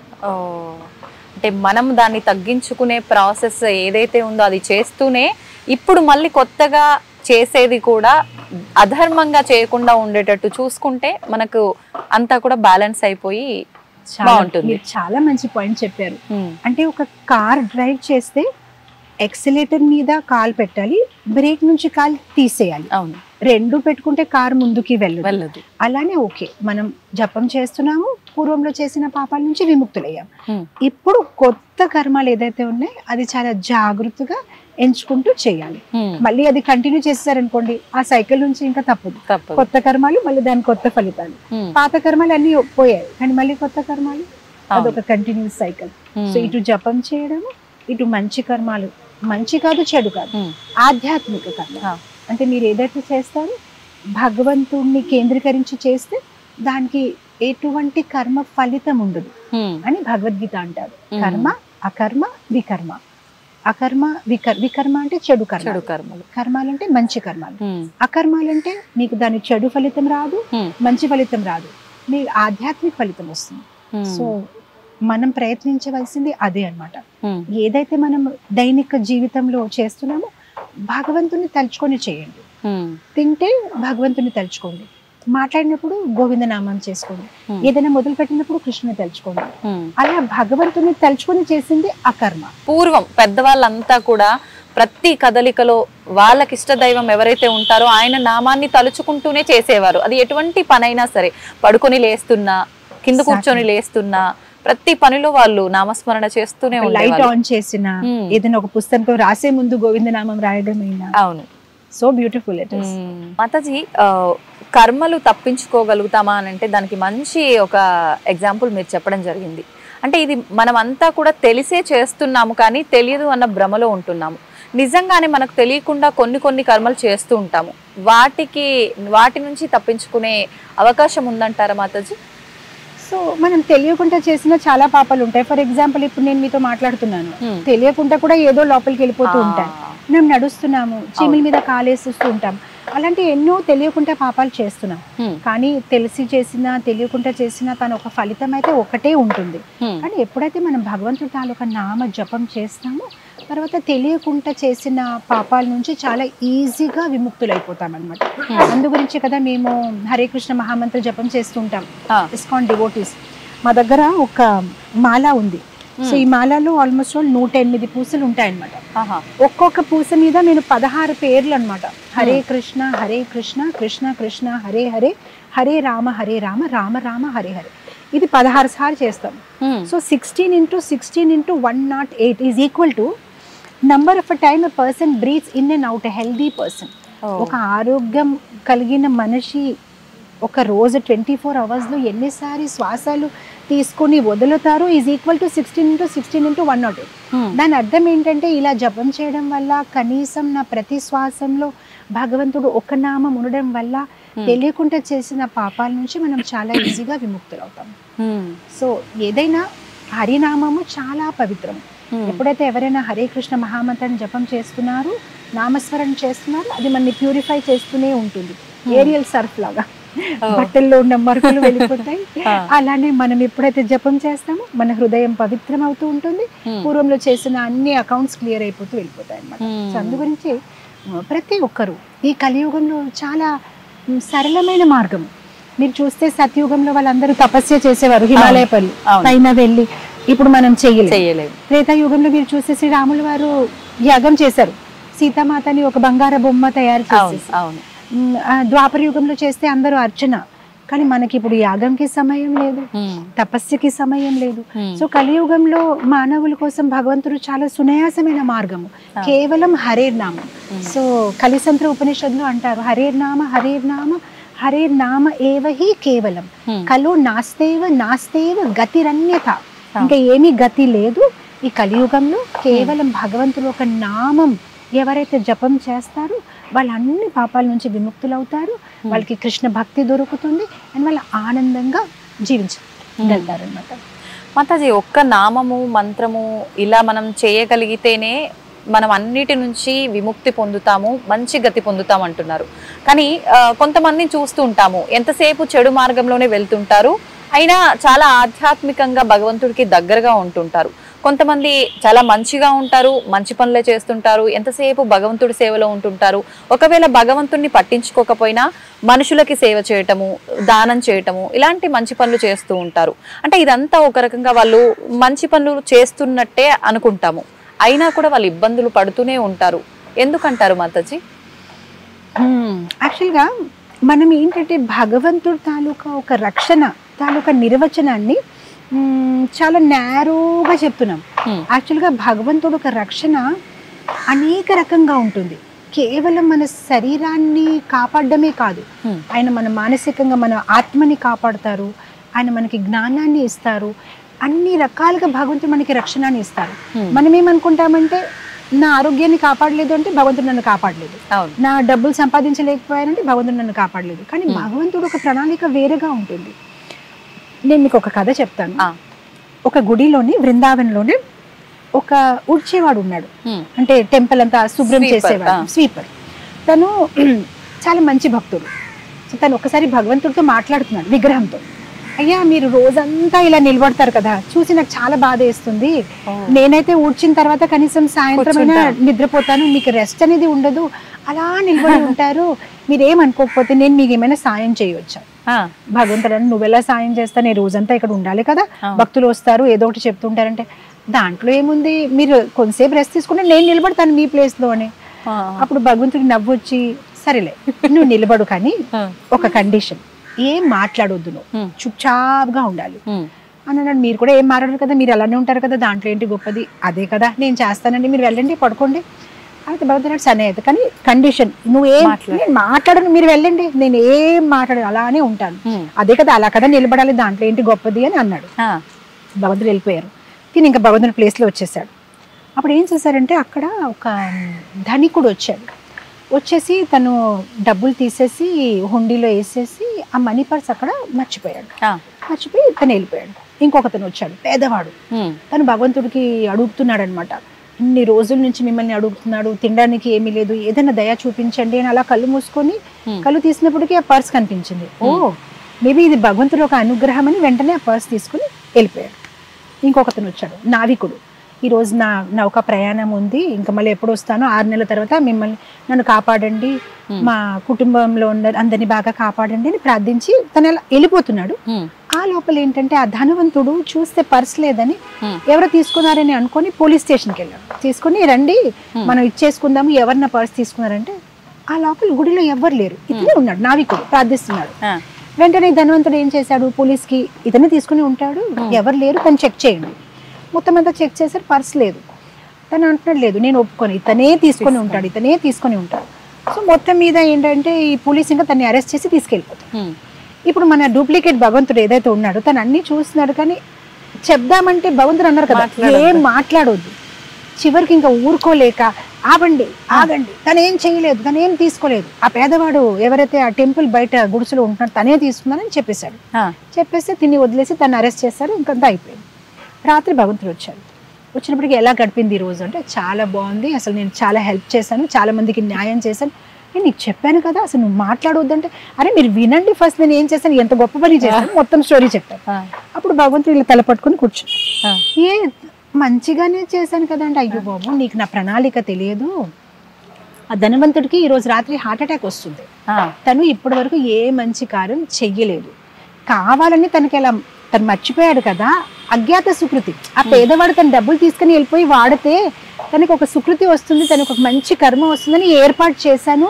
కనీసం పైకి వెళ్ళినప్పటికీ తనకు ఒక అవకాశం ఇస్తారు, మంచి పని చేస్తారు, నువ్వు ఆ అవకాశాన్ని తీసేసుకుంటావు. ఆ పేదవాడు ఉన్నాడా, తన ఆకలితో అలమడుతున్నారు వాళ్ళ ఫ్యామిలీ అంతా, ఈ రోజు వాళ్ళకి ప్రసాదం అందించకపోతే వాళ్ళు చనిపోతారు. అంత ప్రార్థించారు కదా, దానికి అందించాలని నేను అనుకున్నాను, అందుకోసం ఏర్పాటు చేశాను. అదంతా బాగానే ఉంది. కానీ వాళ్ళ పాపం నావికుడు తను ఏం తప్పు చేయలేదు కదా. నావికుడు ఏ నౌకలో అయితే ఈరోజు వెళ్తున్నాడో ఆ నౌక మునిగిపోతుంది అనమాట. అందుకోసం నేను కావాలని ఇది చేశాను. తన రాత్రి అంతా జైల్లో ఉండిపోతే ఆ నౌక తను వదిలేసి వెళ్ళిపోతుంది కదా, షిప్ తన జీవితాన్ని కాపాడదామని నేను ఆ ప్రణాళిక వేశాను. అప్పుడు తను అనుకున్నాడు, భగవంతుడు ఇంత ప్రణాళిక ఉంటాయా మీకు? అప్పుడు కృష్ణుడు అంటున్నాడు, చూడు ఏదైతే మన జీవితంలో జరుగుతుంది, మనం ఇటు చూసామా అటు చూసామా, ఇలా నవ్వామా, ఇతను వచ్చాడా అది పెట్టామా, ప్రతిదీ భగవంతుడు ఒక ప్లానింగ్ ఉంటుంది. ఈ నిమిషం అది మనకి ఇదేంటి ఇలా జరిగిందని అనిపిస్తుంది, దాని వెనక ఏంటి స్టోరీ మనకి తెలియదు. సి ఈవెన్ భగవంతుడు సమ్టైమ్స్ వి ఫీల్ ఇతను చాలా మంచివాడు, తనకెందుకు చెడు జరుగుతుంది, మనకి తెలియదు ఆ చెడు వెనక కూడా భగవంతుడు ఒక ప్రణాళిక ఎలా ఉంది. ఆ నిమిషం మనకు అది చెడు అవుతుందని అనిపించవచ్చు, మేబీ దానిలో ఏదైనా గుణపాఠం ఉంది, మేబీ భగవంతుడు ఒక ప్రణాళిక ఉంది. ఒక చిన్న ఎగ్జాంపుల్ చేస్తాను. I'm mother of 2 sons. మా పెద్దోడు చిన్నప్పుడు, టుడే హీస్ 24, చిన్నప్పుడు బాటిల్లో పాలు తాగుతారు కదా, డాక్టర్ దగ్గరికి వెళ్తే మీరు ఇలా పాలు తాగిపిస్తుంటే తను భోజనం తినడు, పాలు ఆపేయాలి. కానీ చిన్నోడు చిన్న బాబు కదా వినట్లేదు, ఆ పాల బాటిల్ చూస్తే తాగాలని అనిపిస్తుంది. నేనేం చేశాను, ఒకరోజు ఒక టాయ్ స్టోర్కి వెళ్ళిపోయి టాయ్ కాక్రోచ్ ఉంది కదా కొన్నాను. ఆ బాటిల్లో కాక్రోచ్ పెట్టేసి టేబుల్ మీద పెట్టాను. అతను చూసి నాకొద్దు, నేను తాగను, నాకొద్దు అంటే అప్పటి నుంచి రైస్ తినడం మొదలు పెట్టారు. ఇప్పుడు మీరు సడన్ గా ఇంటికి వస్తే మీరు ఏమనుకుంటారు నా గురించి, ఎంత క్రూరం అసలు, ఇలా కూడా ఎవరైనా ఉంటారా, చిచ్చే ఇలా ఉంటారా మాతాజీ. కానీ మీకు స్టోరీ మొత్తం తెలిస్తే మీకు అర్థమవుతుంది, అంటే నేను ఎందుకు చేస్తున్నాను, తను మంచిగా తినాలి. అలా మనకు ఒక్కొక్కసారి భగవంతుని చూస్తే ఇలా చేస్తారా, అసలు పాపం ఇంత మంచివాడు తనకి ఇలా చేశారు, స్టోరీ మొత్తం తెలియదు మనకి, స్టోరీ మొత్తం ఏముంది. తిట్టేస్తారు ఇంకా భగవంతుని మాతాజీ. అసలు నిజంగా ఉన్నాడా భగవంతుడు, లేనే లేడు, ఉంటే ఇలా చేస్తాడా, అసలు ఎంత కష్టం తెచ్చాడు చూడు వాళ్ళకి, ఇలా మాట్లాడతాడు. స్టోరీ మొత్తం తెలియదు, అసలు ఏముంది ఆ స్టోరీ. సి నేను నా క్లాసెస్ లో ఎప్పుడు చెప్తూ ఉంటాను, మన జీవితంలో ఏదైనా తప్పు జరిగితే మనం ఏమనుకోవాలంటే పిక్చర్ అభి బాకీ హై, మూవీ ఇంకా బాకీ ఉంది, ఇది ఓన్లీ ఇంటర్వెల్, ఇంకా స్టోరీ ఎండ్ అవ్వలేదు మనకి. ఇంటర్వెల్ లో కూడా మీరు మూవీస్ లో కూడా స్టార్టింగ్ ఇంటర్వెల్ బిఫోర్ హీరోకి అందరు కొట్టేస్తున్నారు, ఇది అది ఇది, తర్వాత తనకి చాలా కాన్ఫిడెన్స్ వచ్చేసి ఇంకా ఇంటర్వెల్ తర్వాత తనందరినీ, అలా మన జీవితంలో కూడా అలా ఎన్ని సందర్భాలు జరుగుతూ ఉంటాయి. మనకి తెలియదు కృష్ణ ఎలాంటి పరిస్థితులు మనకి ఎందుకు పెట్టాడు, దాని నుంచి మనం నేర్చుకోవాల్సిన గుణపాఠం ఏంటి, అది మన జీవితంలో ఎలా ఒక మార్పుల్ని తీసుకొస్తుంది మనకి తెలియదు. హ్యావ్ పేషెన్స్, పేషెన్స్, పేషెన్స్, ఊర్పు ఊర్పు ఊర్పు, మంచి వెయిట్ చేయాలి. పిక్చర్ అవి బాకీ ఉంది, ఇంకా ఎండింగ్ రాలేదు. అండ్ ఒకవేళ ఏదైనా మన జీవితంలో జరుగుతుందని ఒకటే అనుకోవాలి, this is not the end of the story. Interval తర్వాత పిక్చర్ని మార్చే అవకాశం మీ చేతిలో ఉంది. ఇప్పుడు వరకు భక్తి చెయ్యలేదు, భగవంతుని తలుచుకోలేదు, పర్వాలేదు, ఇప్పుడైనా మొదలు పెట్టండి, ఇప్పుడైనా కృష్ణుడు ఒక రక్షణ కోసం ప్రార్థించండి, ప్రే చేయండి. సో నేను ఎప్పుడు అంటూ ఉంటాను, ప్రేయర్స్ అంటే keep on doing until something happens. Push అని ఉంటుంది కదా, పుష్, ప్రే అంటిల్ సంథింగ్ హ్యాపెన్స్. చేస్తూనే ఉండండి. Lord has his own plan. ఒక ప్రత్యేకమైన మంత్రం కానీ శ్లోకం కానీ ఏదైనా ఉందా మాతాజీ, అలా ప్రతి నిత్యము స్మరించుకోవడానికి సంబంధించి? తప్పకుండా. కలిసంత్ర ఉపనిషత్తులో, భవిష్య పురాణంలో చెప్పిన ఈ ఒక మంత్రం ఉంది, హరే కృష్ణ కృష్ణ కృష్ణ హరే హరే, హరే రామ రామ రామ హరే హరే. వెరీ సింపుల్గా ఉంది, దీనికి ఎటువంటి రూల్స్ అండ్ రెగ్యులేషన్స్ లేదు. మీరు ఎక్కడ కావాలి, ఎప్పుడు కావాలి దీన్ని మీరు నామం చేసుకోవచ్చు. వంట చేసినప్పుడైనా, కార్లో తిరిగినప్పటికైనా, ఏదైనా పని చేసినప్పుడైనా, ఎటువంటి పరిస్థితుల్లో అయినా, ఈవెన్ లేడీస్ మెన్సురేషన్ సైకిల్ టైంకైనా, లేదైనా మీరు స్నానం చేసినా లేనా, ప్రతి పరిస్థితిలో చాలా పవిత్రమైన మంత్రము. కలియుగంలో అందరూ ఆ బిజీ స్కెడ్యూల్కి మైండ్లో పెట్టుకొని తయారు చేసిన ఈ మంత్రము, దానికి ఎటువంటి రూల్స్ అండ్ రెగ్యులేషన్స్ లేదు. ఎవరైనా ఎప్పుడైనా ఎటువంటి పరిస్థితులైనా ఈ మంత్రాన్ని జపం చేసుకోవచ్చు అన్నమాట. అంటే మామూలుగా ఆహారం అంటే మాంసాహార భోజనం తీసుకున్న టైంలో కానీ, లేదు అని అంటే ఇప్పుడు మీరు అన్నట్టుగా ఆడవారి ఆ 4 రోజుల సమయం ఏదైతే ఉందో ఆ సమయంలో ఎటువంటి నామం కూడా పలకటానికి వీల్లేదు అంటారు కదా మాతాజీ. ఎగ్జాక్ట్లీ, మీరు చెప్పింది కరెక్ట్. కొన్ని మంత్రాలు ఉన్నాయి, లైక్ గాయత్రి మంత్రమైన అలాంటి కొన్ని మంత్రాలు ఉన్నాయి, దానికి చాలా రూల్స్ అండ్ రెగ్యులేషన్స్ ఉన్నాయి. స్నానం ఆచరించాలి, ఈవెన్ మీరు వేసుకున్న బట్టలు కూడా మడిగా ఉండాలి అని చాలా రూల్స్ ఉన్నాయి. మనం అది కరెక్ట్గా చేయకపోతే దాని ఒక విపరీతమైన పరిణామాలు ఉంటాయి. కానీ హరే కృష్ణ మహామంత్రం చాలా సింపుల్. ఎటువంటి సిచ్యువేషన్లో అయినా, ఎప్పుడైనా, ఎక్కడైనా మీరు అదేంటంటే పోర్టేబుల్ గాడ్ అనమాట. మనం భగవంతుని చూడాలంటే టెంపుల్కి రావాలి కదా, లైన్ కట్టాలి. కానీ ఇది మనం ఒక పోర్టేబుల్గా మనం ఎక్కడ కావాలి అక్కడ, ఏ నిమిషం అయితే మనం కృష్ణ అని అంటున్నామన్నట్టు ఆయన మన ఒక నాలుక మీద ఉన్నారనమాట. సో భాగవతంలో ఒక శ్లోకం ఉందన్నమాట, నామ చింతామణి కృష్ణ చైతన్య రస విగ్రహ పూర్ణ శుద్ధో నిత్యముక్తో అభిన్నత్వం నామ నామినే. అభిన్నత్వం నామ నామినే.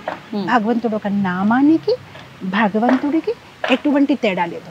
మనం ఎప్పుడైతే కృష్ణ అని పలుకుతున్నామో ఆయన మన నాలుక మీద ఉన్నారు. భగవంతుడు ఆయన నామ లోపల కాదు, భగవంతుడే నామము. ఆయన నామ రూప ఏది తేడా లేదనమాట. సో మనకి ఎప్పుడు కావాలి, ఎలాంటి పరిస్థితుల్లో అయినా మనం వెంటనే భగవంతుడు ఒక నామం తీసుకోవాలి. అంటే మనం ఆలయానికే వెళ్ళాల్సిన అవసరమే లేదు. భగవంతుడు మన ముందర ఉన్నట్లే. ఇన్ఫాక్ట్ నా సొంత జీవితంలో కూడా ఎటువంటి పరిస్థితి ఫేస్ అయినా కూడా ఇమ్మీడియట్లీ నేను జస్ట్ ఆ నామాన్ని, ఎలాంటి సిచ్యువేషన్ అయినా ఎక్కడైనా, so many situations we face, వెంటనే నేను భగవంతుడి నామం తీసినప్పటికీ I feel so safe, so protected.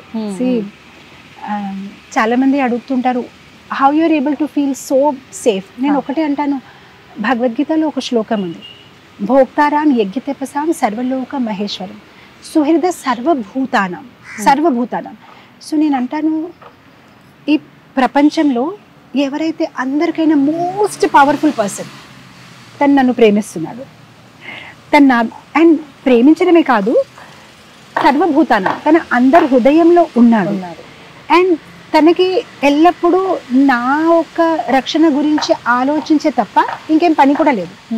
నా గురించి ఆలోచిస్తూ ఉంటాను, ఎందుకంటే అందరికీ ఆ కస్టమైజ్ పరమాత్మ ఉన్నారు. మీకు హృదయంలో మీ కృష్ణుడు ఉన్నారు, నా హృదయంలో నా కృష్ణుడు ఉన్నారు. సో అది మనకి ఎంత కాన్ఫిడెన్స్ని ఇస్తుంది. The most powerful person in the world is my friend. He loves me and తనకి నా తప్ప ఇంకేం పని లేదు. జస్ట్ నేను ఎలా ఉండాలి, నన్ను కాపాడుతూ ఉంటారు. సో అది మనకి ఎంత ధైర్యంని ఇస్తుంది అన్నమాట. అంటే మనం మామూలుగా ఆలోచిస్తుంటాము, అది మానవ సంబంధాల మధ్య ఇలాంటి విషయాలన్నీ ఉండాలి అని చెప్పి కొన్ని హోప్స్ పెట్టుకుంటారు. కానీ అవన్నీ భగవంతుడి దగ్గర నుంచి కూడా మనకు లభిస్తాయి, మనం కనుక ఆయనని చెప్పింది రైట్. మనం అనుకుంటాం ఇతను నాకు సహాయం చేయగలుగుతారు. O Krishna is the ultimate. In fact నాకు ఇష్టమైన ఒక పాట పాడమంటారా? ఒక 2 లైన్స్. అంటే నాకు ఎప్పుడైనా ఏదైనా ఫీల్ అయితే నేను ఇది అనుకుంటాను, చింతకు చోటు లేదు నా హృదయంలో చేరి శ్రీమన్నారాయణ దయా నాకు ఉండగా. చింతకు చోటు లేదు నా హృదయంలో నది సముద్రములేవైనా భయము నాకు ఏలనో. నది సముద్రములేవైనా భయము నాకు ఏలనో. మత్స్యమూర్తి అండ నాకు దండిగా ఉండగా. మత్స్యమూర్తి అండ నాకు దండిగా ఉండగా. చింతకు చోటు లేదు నా హృదయంలో చేరి శ్రీమన్నారాయణ దయా నాకు ఉండగా. ఇదే తలుచుకుంటాను. తెలుస్తోంది. అంటే మీరెంత ధైర్యంగా ఫీల్ అవుతున్నారో ఆ కృష్ణయ్యని చూసుకొని ఆ పాటలోనే, అంతే కదా మాతాజీ? సో మనం ఎలాంటి పరిస్థితుల్లో ఉన్నా కూడా కృష్ణ ఉన్నాడు. ఆయన ఒక అంటే విఐపి వాళ్ళకి బాడీ గార్డ్స్ ఉంటారు కదండి, మనకు కూడా ఉన్నారు. ఆ బాడీ గార్డ్స్ కన్నా కూడా విఐపి బాడీ గార్డ్. జస్ట్ ప్రతి పరిస్థితుల్లో ఆయన మనతోనే ఉన్నారు. జస్ట్ ఆయన తలుచుకోవడమే అంతే. కృష్ణ అంటేనే ఆయన మన దగ్గరే ఉన్నారు. ద్రౌపదికి ఎలా అయితే కాపాడారు ప్రతి పరిస్థితుల్లో, పాండవాళ్ళకి, భీమాకి, అలా ఆయన కేవలం పాండవులకే కాదు, ఆయన అందరినీ కాపాడతారు. ఆయన అందరి కోసం ఉన్నారు. ఆయన అందరికి ఒక ప్రణాళిక వేస్తున్నారు. అందరి జీవితం ఒక ఆధిపత్యం, ఒక ప్రణాళిక అన్ని ఆయనే చేస్తున్నారు. జస్ట్ మనం ఆయన వైపు చూడట్లేదు, మనకు ఆ నమ్మకం లేదు, మన ఆయన్ని పిలవట్లేదు అంతే. ద్రౌపదికి ఒకసారి హస్తినాపూర్లో యుద్ధం అంతా అయిపోయిన తర్వాత ద్రౌపది అనిందనమాట, కృష్ణ మీ మీద నాకు చిన్న కోపం ఉంది. ఆ అసత్ సభలో నా చీరలంతా లాగుతూ ఉంటే నిన్ను పిలిచాను, ఎందుకు ఆలస్యంగా వచ్చావు నువ్వు? అప్పుడు వెంటనే రావాలి కదా. అప్పుడు కృష్ణుడు అన్నాడు, నీ ప్రార్థన నువ్వు ఎలాంటి ప్రార్థన చేసావు అంటే ఆవిడ మొత్తం పాడింది ప్రార్థన. అప్పుడు నువ్వు ప్రార్థనలో ఏం చెప్పావంటే, ఓ కృష్ణ, ఎవరైతే ద్వారకలో ఉంటున్నాడో దయచేసి ద్వారకా నుంచి తొందరగా రా అని అన్నావు. అసలు నేను ద్వారకను లేను, నేను నీ పక్కనే ఉన్నాను. నువ్వు అలా ఉన్నావని మళ్ళీ నేను ద్వారకాకి వెళ్ళి నా డ్రైవర్తో వచ్చాను, అందుకోసం ఆలస్యం అయ్యింది. నేను నీ దగ్గరే ఉన్నాను, నువ్వు ఎందుకు అన్నావు ద్వారకా నుంచి రా అని అన్నావు, నేను నీ దగ్గరే ఉన్నాను.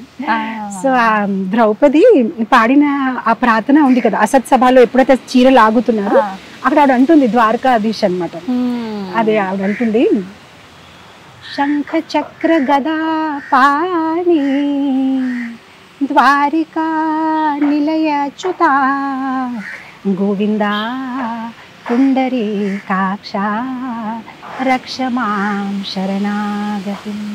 సో ద్వారక అందుకోసం ఆలస్యం అయింది, నేను నీ దగ్గరే ఉన్నాను.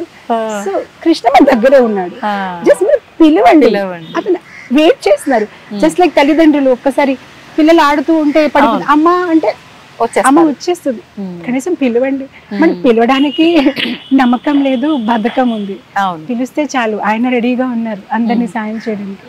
ఓకే మాతాజీ, ఒక్క విషయం అడుగుతా, మీరు తప్పుగా అనుకోవద్దు, సరేనా? తప్పకుండా అడగండి. అంటే చాలా మంది భగవంతుని నమ్మని నాస్తికులు, మూర్ఖులు ఉంటారు కదా, అటువంటి వారు చెప్తారు ఏంటి అంటే, ఇప్పుడు మీరు చెప్పిన మాటలన్నీ బట్టి నేను అనుకుంటున్నాను, నిజంగా భగవంతుడు మన వెన్నంటే ఉంటాడు, మనం పిలిస్తే వస్తాడు, అన్ని సందర్భాల్లో మనకు కంటికి కనిపించకపోయినా ఆయన వంతు ప్రయత్నం, ఆయన సహాయం మనకి ఇస్తాడు అని నేను నమ్ముతున్నాను మీ మాటల్ని బట్టి. కానీ ఇటువంటి నాస్తికులు, మూర్ఖులు ఉంటారు, వీళ్ళు అదే లోకంలో ఎప్పుడూ ఉంటారు.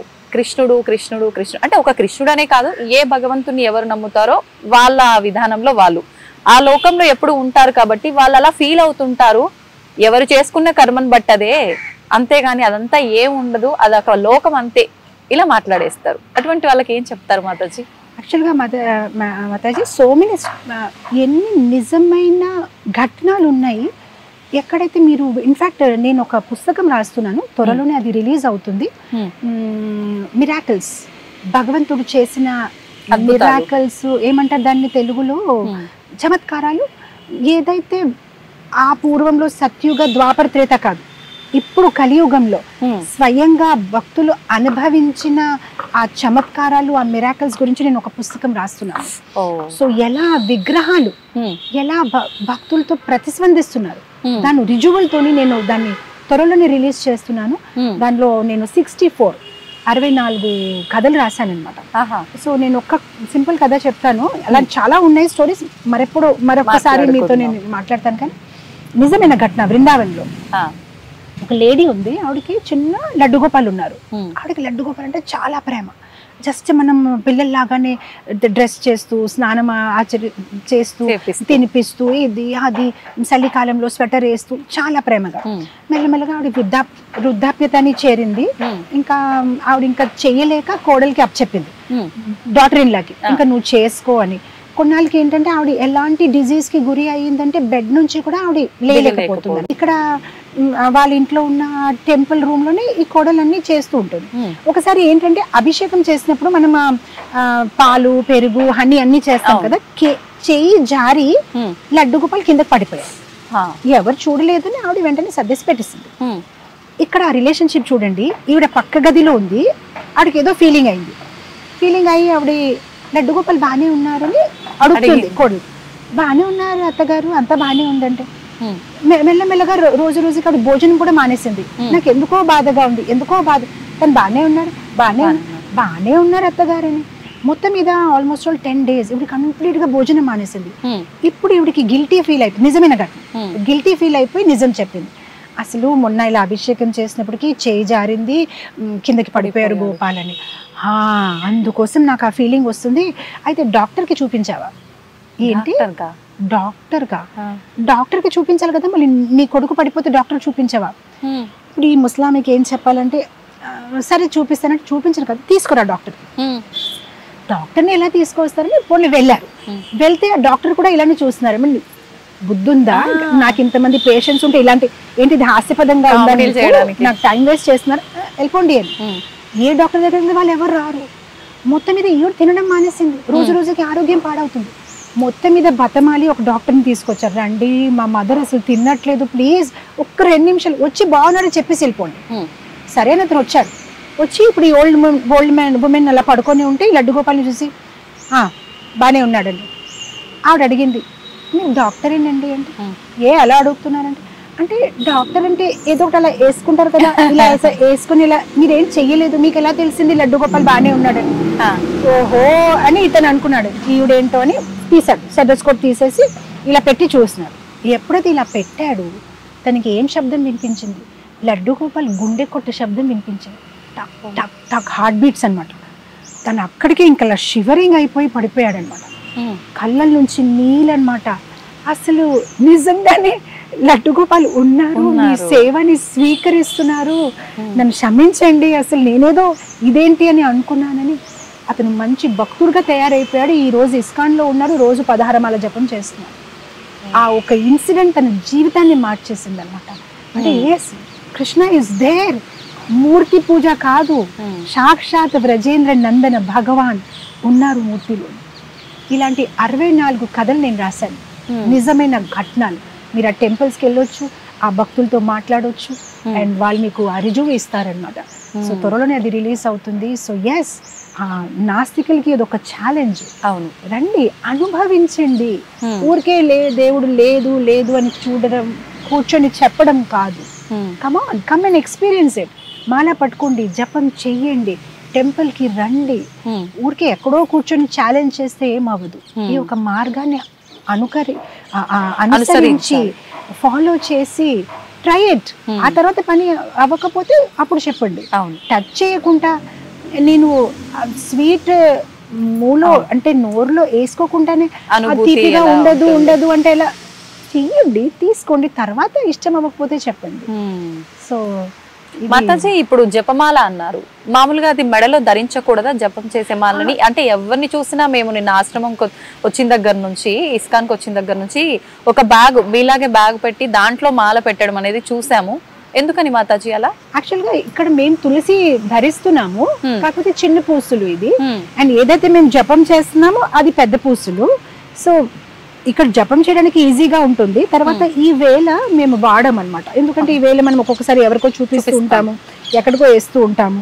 సో ఈ మాలలో ఉండడం ఈ మాల ఉండడం వల్ల, జప బ్యాగ్ లో ఉండడం వల్ల ఏంటంటే పవిత్రంగా ఉంటుంది. ప్లస్ ఇక్కడ ఒక ప్లేస్ ఉంటుంది, ఇలా ఆ వేళ బయటికి తీసేసి ఇలా జపం చేస్తూ ఉంటాం అనమాట, హరే కృష్ణ మహామంత్రం అనమాట. సో ఆ తర్వాత ఏంటంటే మనకి ఈ బ్యాగ్ లేదనుకోండి, ఇక్కడక్కడ మాల పెట్టేసుకుంటాం. ఇది పవిత్రమైన మాల, కృష్ణనామాన్ని చేస్తున్నాం. మీ జపం అయిపోతే దీని ఇలా వేలాడొచ్చు అనమాట పూజ గదిలో అనమాట. అండ్ మెడలో ఎందుకు ఉంచుతామంటే, మెడలో ఉంచలేదనుకోండి ఊరికే ఎవరితో మాట్లాడేసి కాలక్షేపం చేసి సమయాన్ని వృధా చేసుకుంటాం. మెడలో ఉందనుకోండి అస్తమాను గుర్తొస్తుంది, సమయం నష్ట చేయకూడదు, వేస్ట్ చేయకూడదు. ఏమీ సేవ లేకపోతే మాల చేసుకోండి, సేవ ఉంటే మాల దాన్ని పెట్టేసుకోండి, సేవ చేసుకోండి, సేవ లేకపోతే మాల చేసుకోండి. సో కంటిన్యూస్గా ఇది ఉండడం వల్ల ఏంటంటే మనకి గుర్తొస్తూ ఉంటుంది, జపం చేయాలి జపం చేయాలి జపం చేయాలి. అండ్ పవిత్రమైన తులసి మాల ఎప్పుడు మన మెడలో ఉంటుంది అనమాట. పోలీస్ ఉన్నారు, యూనిఫామ్ వేసుకుంటే వాళ్ళకి ఒక ఫీలింగ్, డాక్టర్స్ ఉన్నారు కోట్, అలా డివోటీస్ కి ఒక ఫీలింగ్. కృష్ణ ఉన్నారు, మాల ఉంది, అస్తమాను ఎస్ ఐఎమ్ ఏ డివోటీ, నా సమయాన్ని నేను వృధా చేసుకోకూడదు, కొంచెం సమయం దొరికితే కూడా చాంటింగ్ చేసుకోవాలి. మాతాజీ, తులసి మాల ఎవరైనా వేసుకోవచ్చా? కొన్ని సందర్భాల్లో ఇప్పుడు చిన్న చిన్న పిల్లలకి దాని గురించి పెద్దగా ఏం తెలీదు, కానీ ఎవరైనా ఇలా మీలాంటి మాతాజీస్ కనిపించినప్పుడు వాళ్ళ మెడలో చూసినప్పుడు నేను వేసుకుంటాను అని చెప్పి అంటూ ఉంటారు. ఏముందిలే అని చెప్పి దాని గురించి పెద్దగా తెలియక తీసి ఇవ్వటము, వేసుకోవడం ఇలాంటివి చూస్తుంటాం. అలా ఎవరైనా ధరించొచ్చా? ధరించిన తర్వాత ఏమైనా నియమాలు పాటించాలా? ఎలా ఉండాలి ఆ విధానం అంతా కూడా? తులసి మాలకి ధరించిన ఒకే ఒక నియమం ఏంటంటే మాంసాహారం తినకూడదు. కంప్లీట్ గా తినకూడదా? అంటే శరీరం పైన ఉన్నంత వరకు. ఎందుకంటే మన కంఠం మీద ఉంది, సో ఆ మాంసాహారం ఇక్కడ ఇలా మన కంఠం నుంచి వెళ్ళకూడదు తులసి మాల. ఆ తప్ప దానికి ఏం నియమం లేదనమాట. ఓన్లీ మనము సాత్వికమైన జీవితము, మాంసాహారం మానేయాలి, భగవంతుడు నామజపం చేసుకోవచ్చు. ఇది తులసి అంటే మనకి సాక్షి అన్నమాట.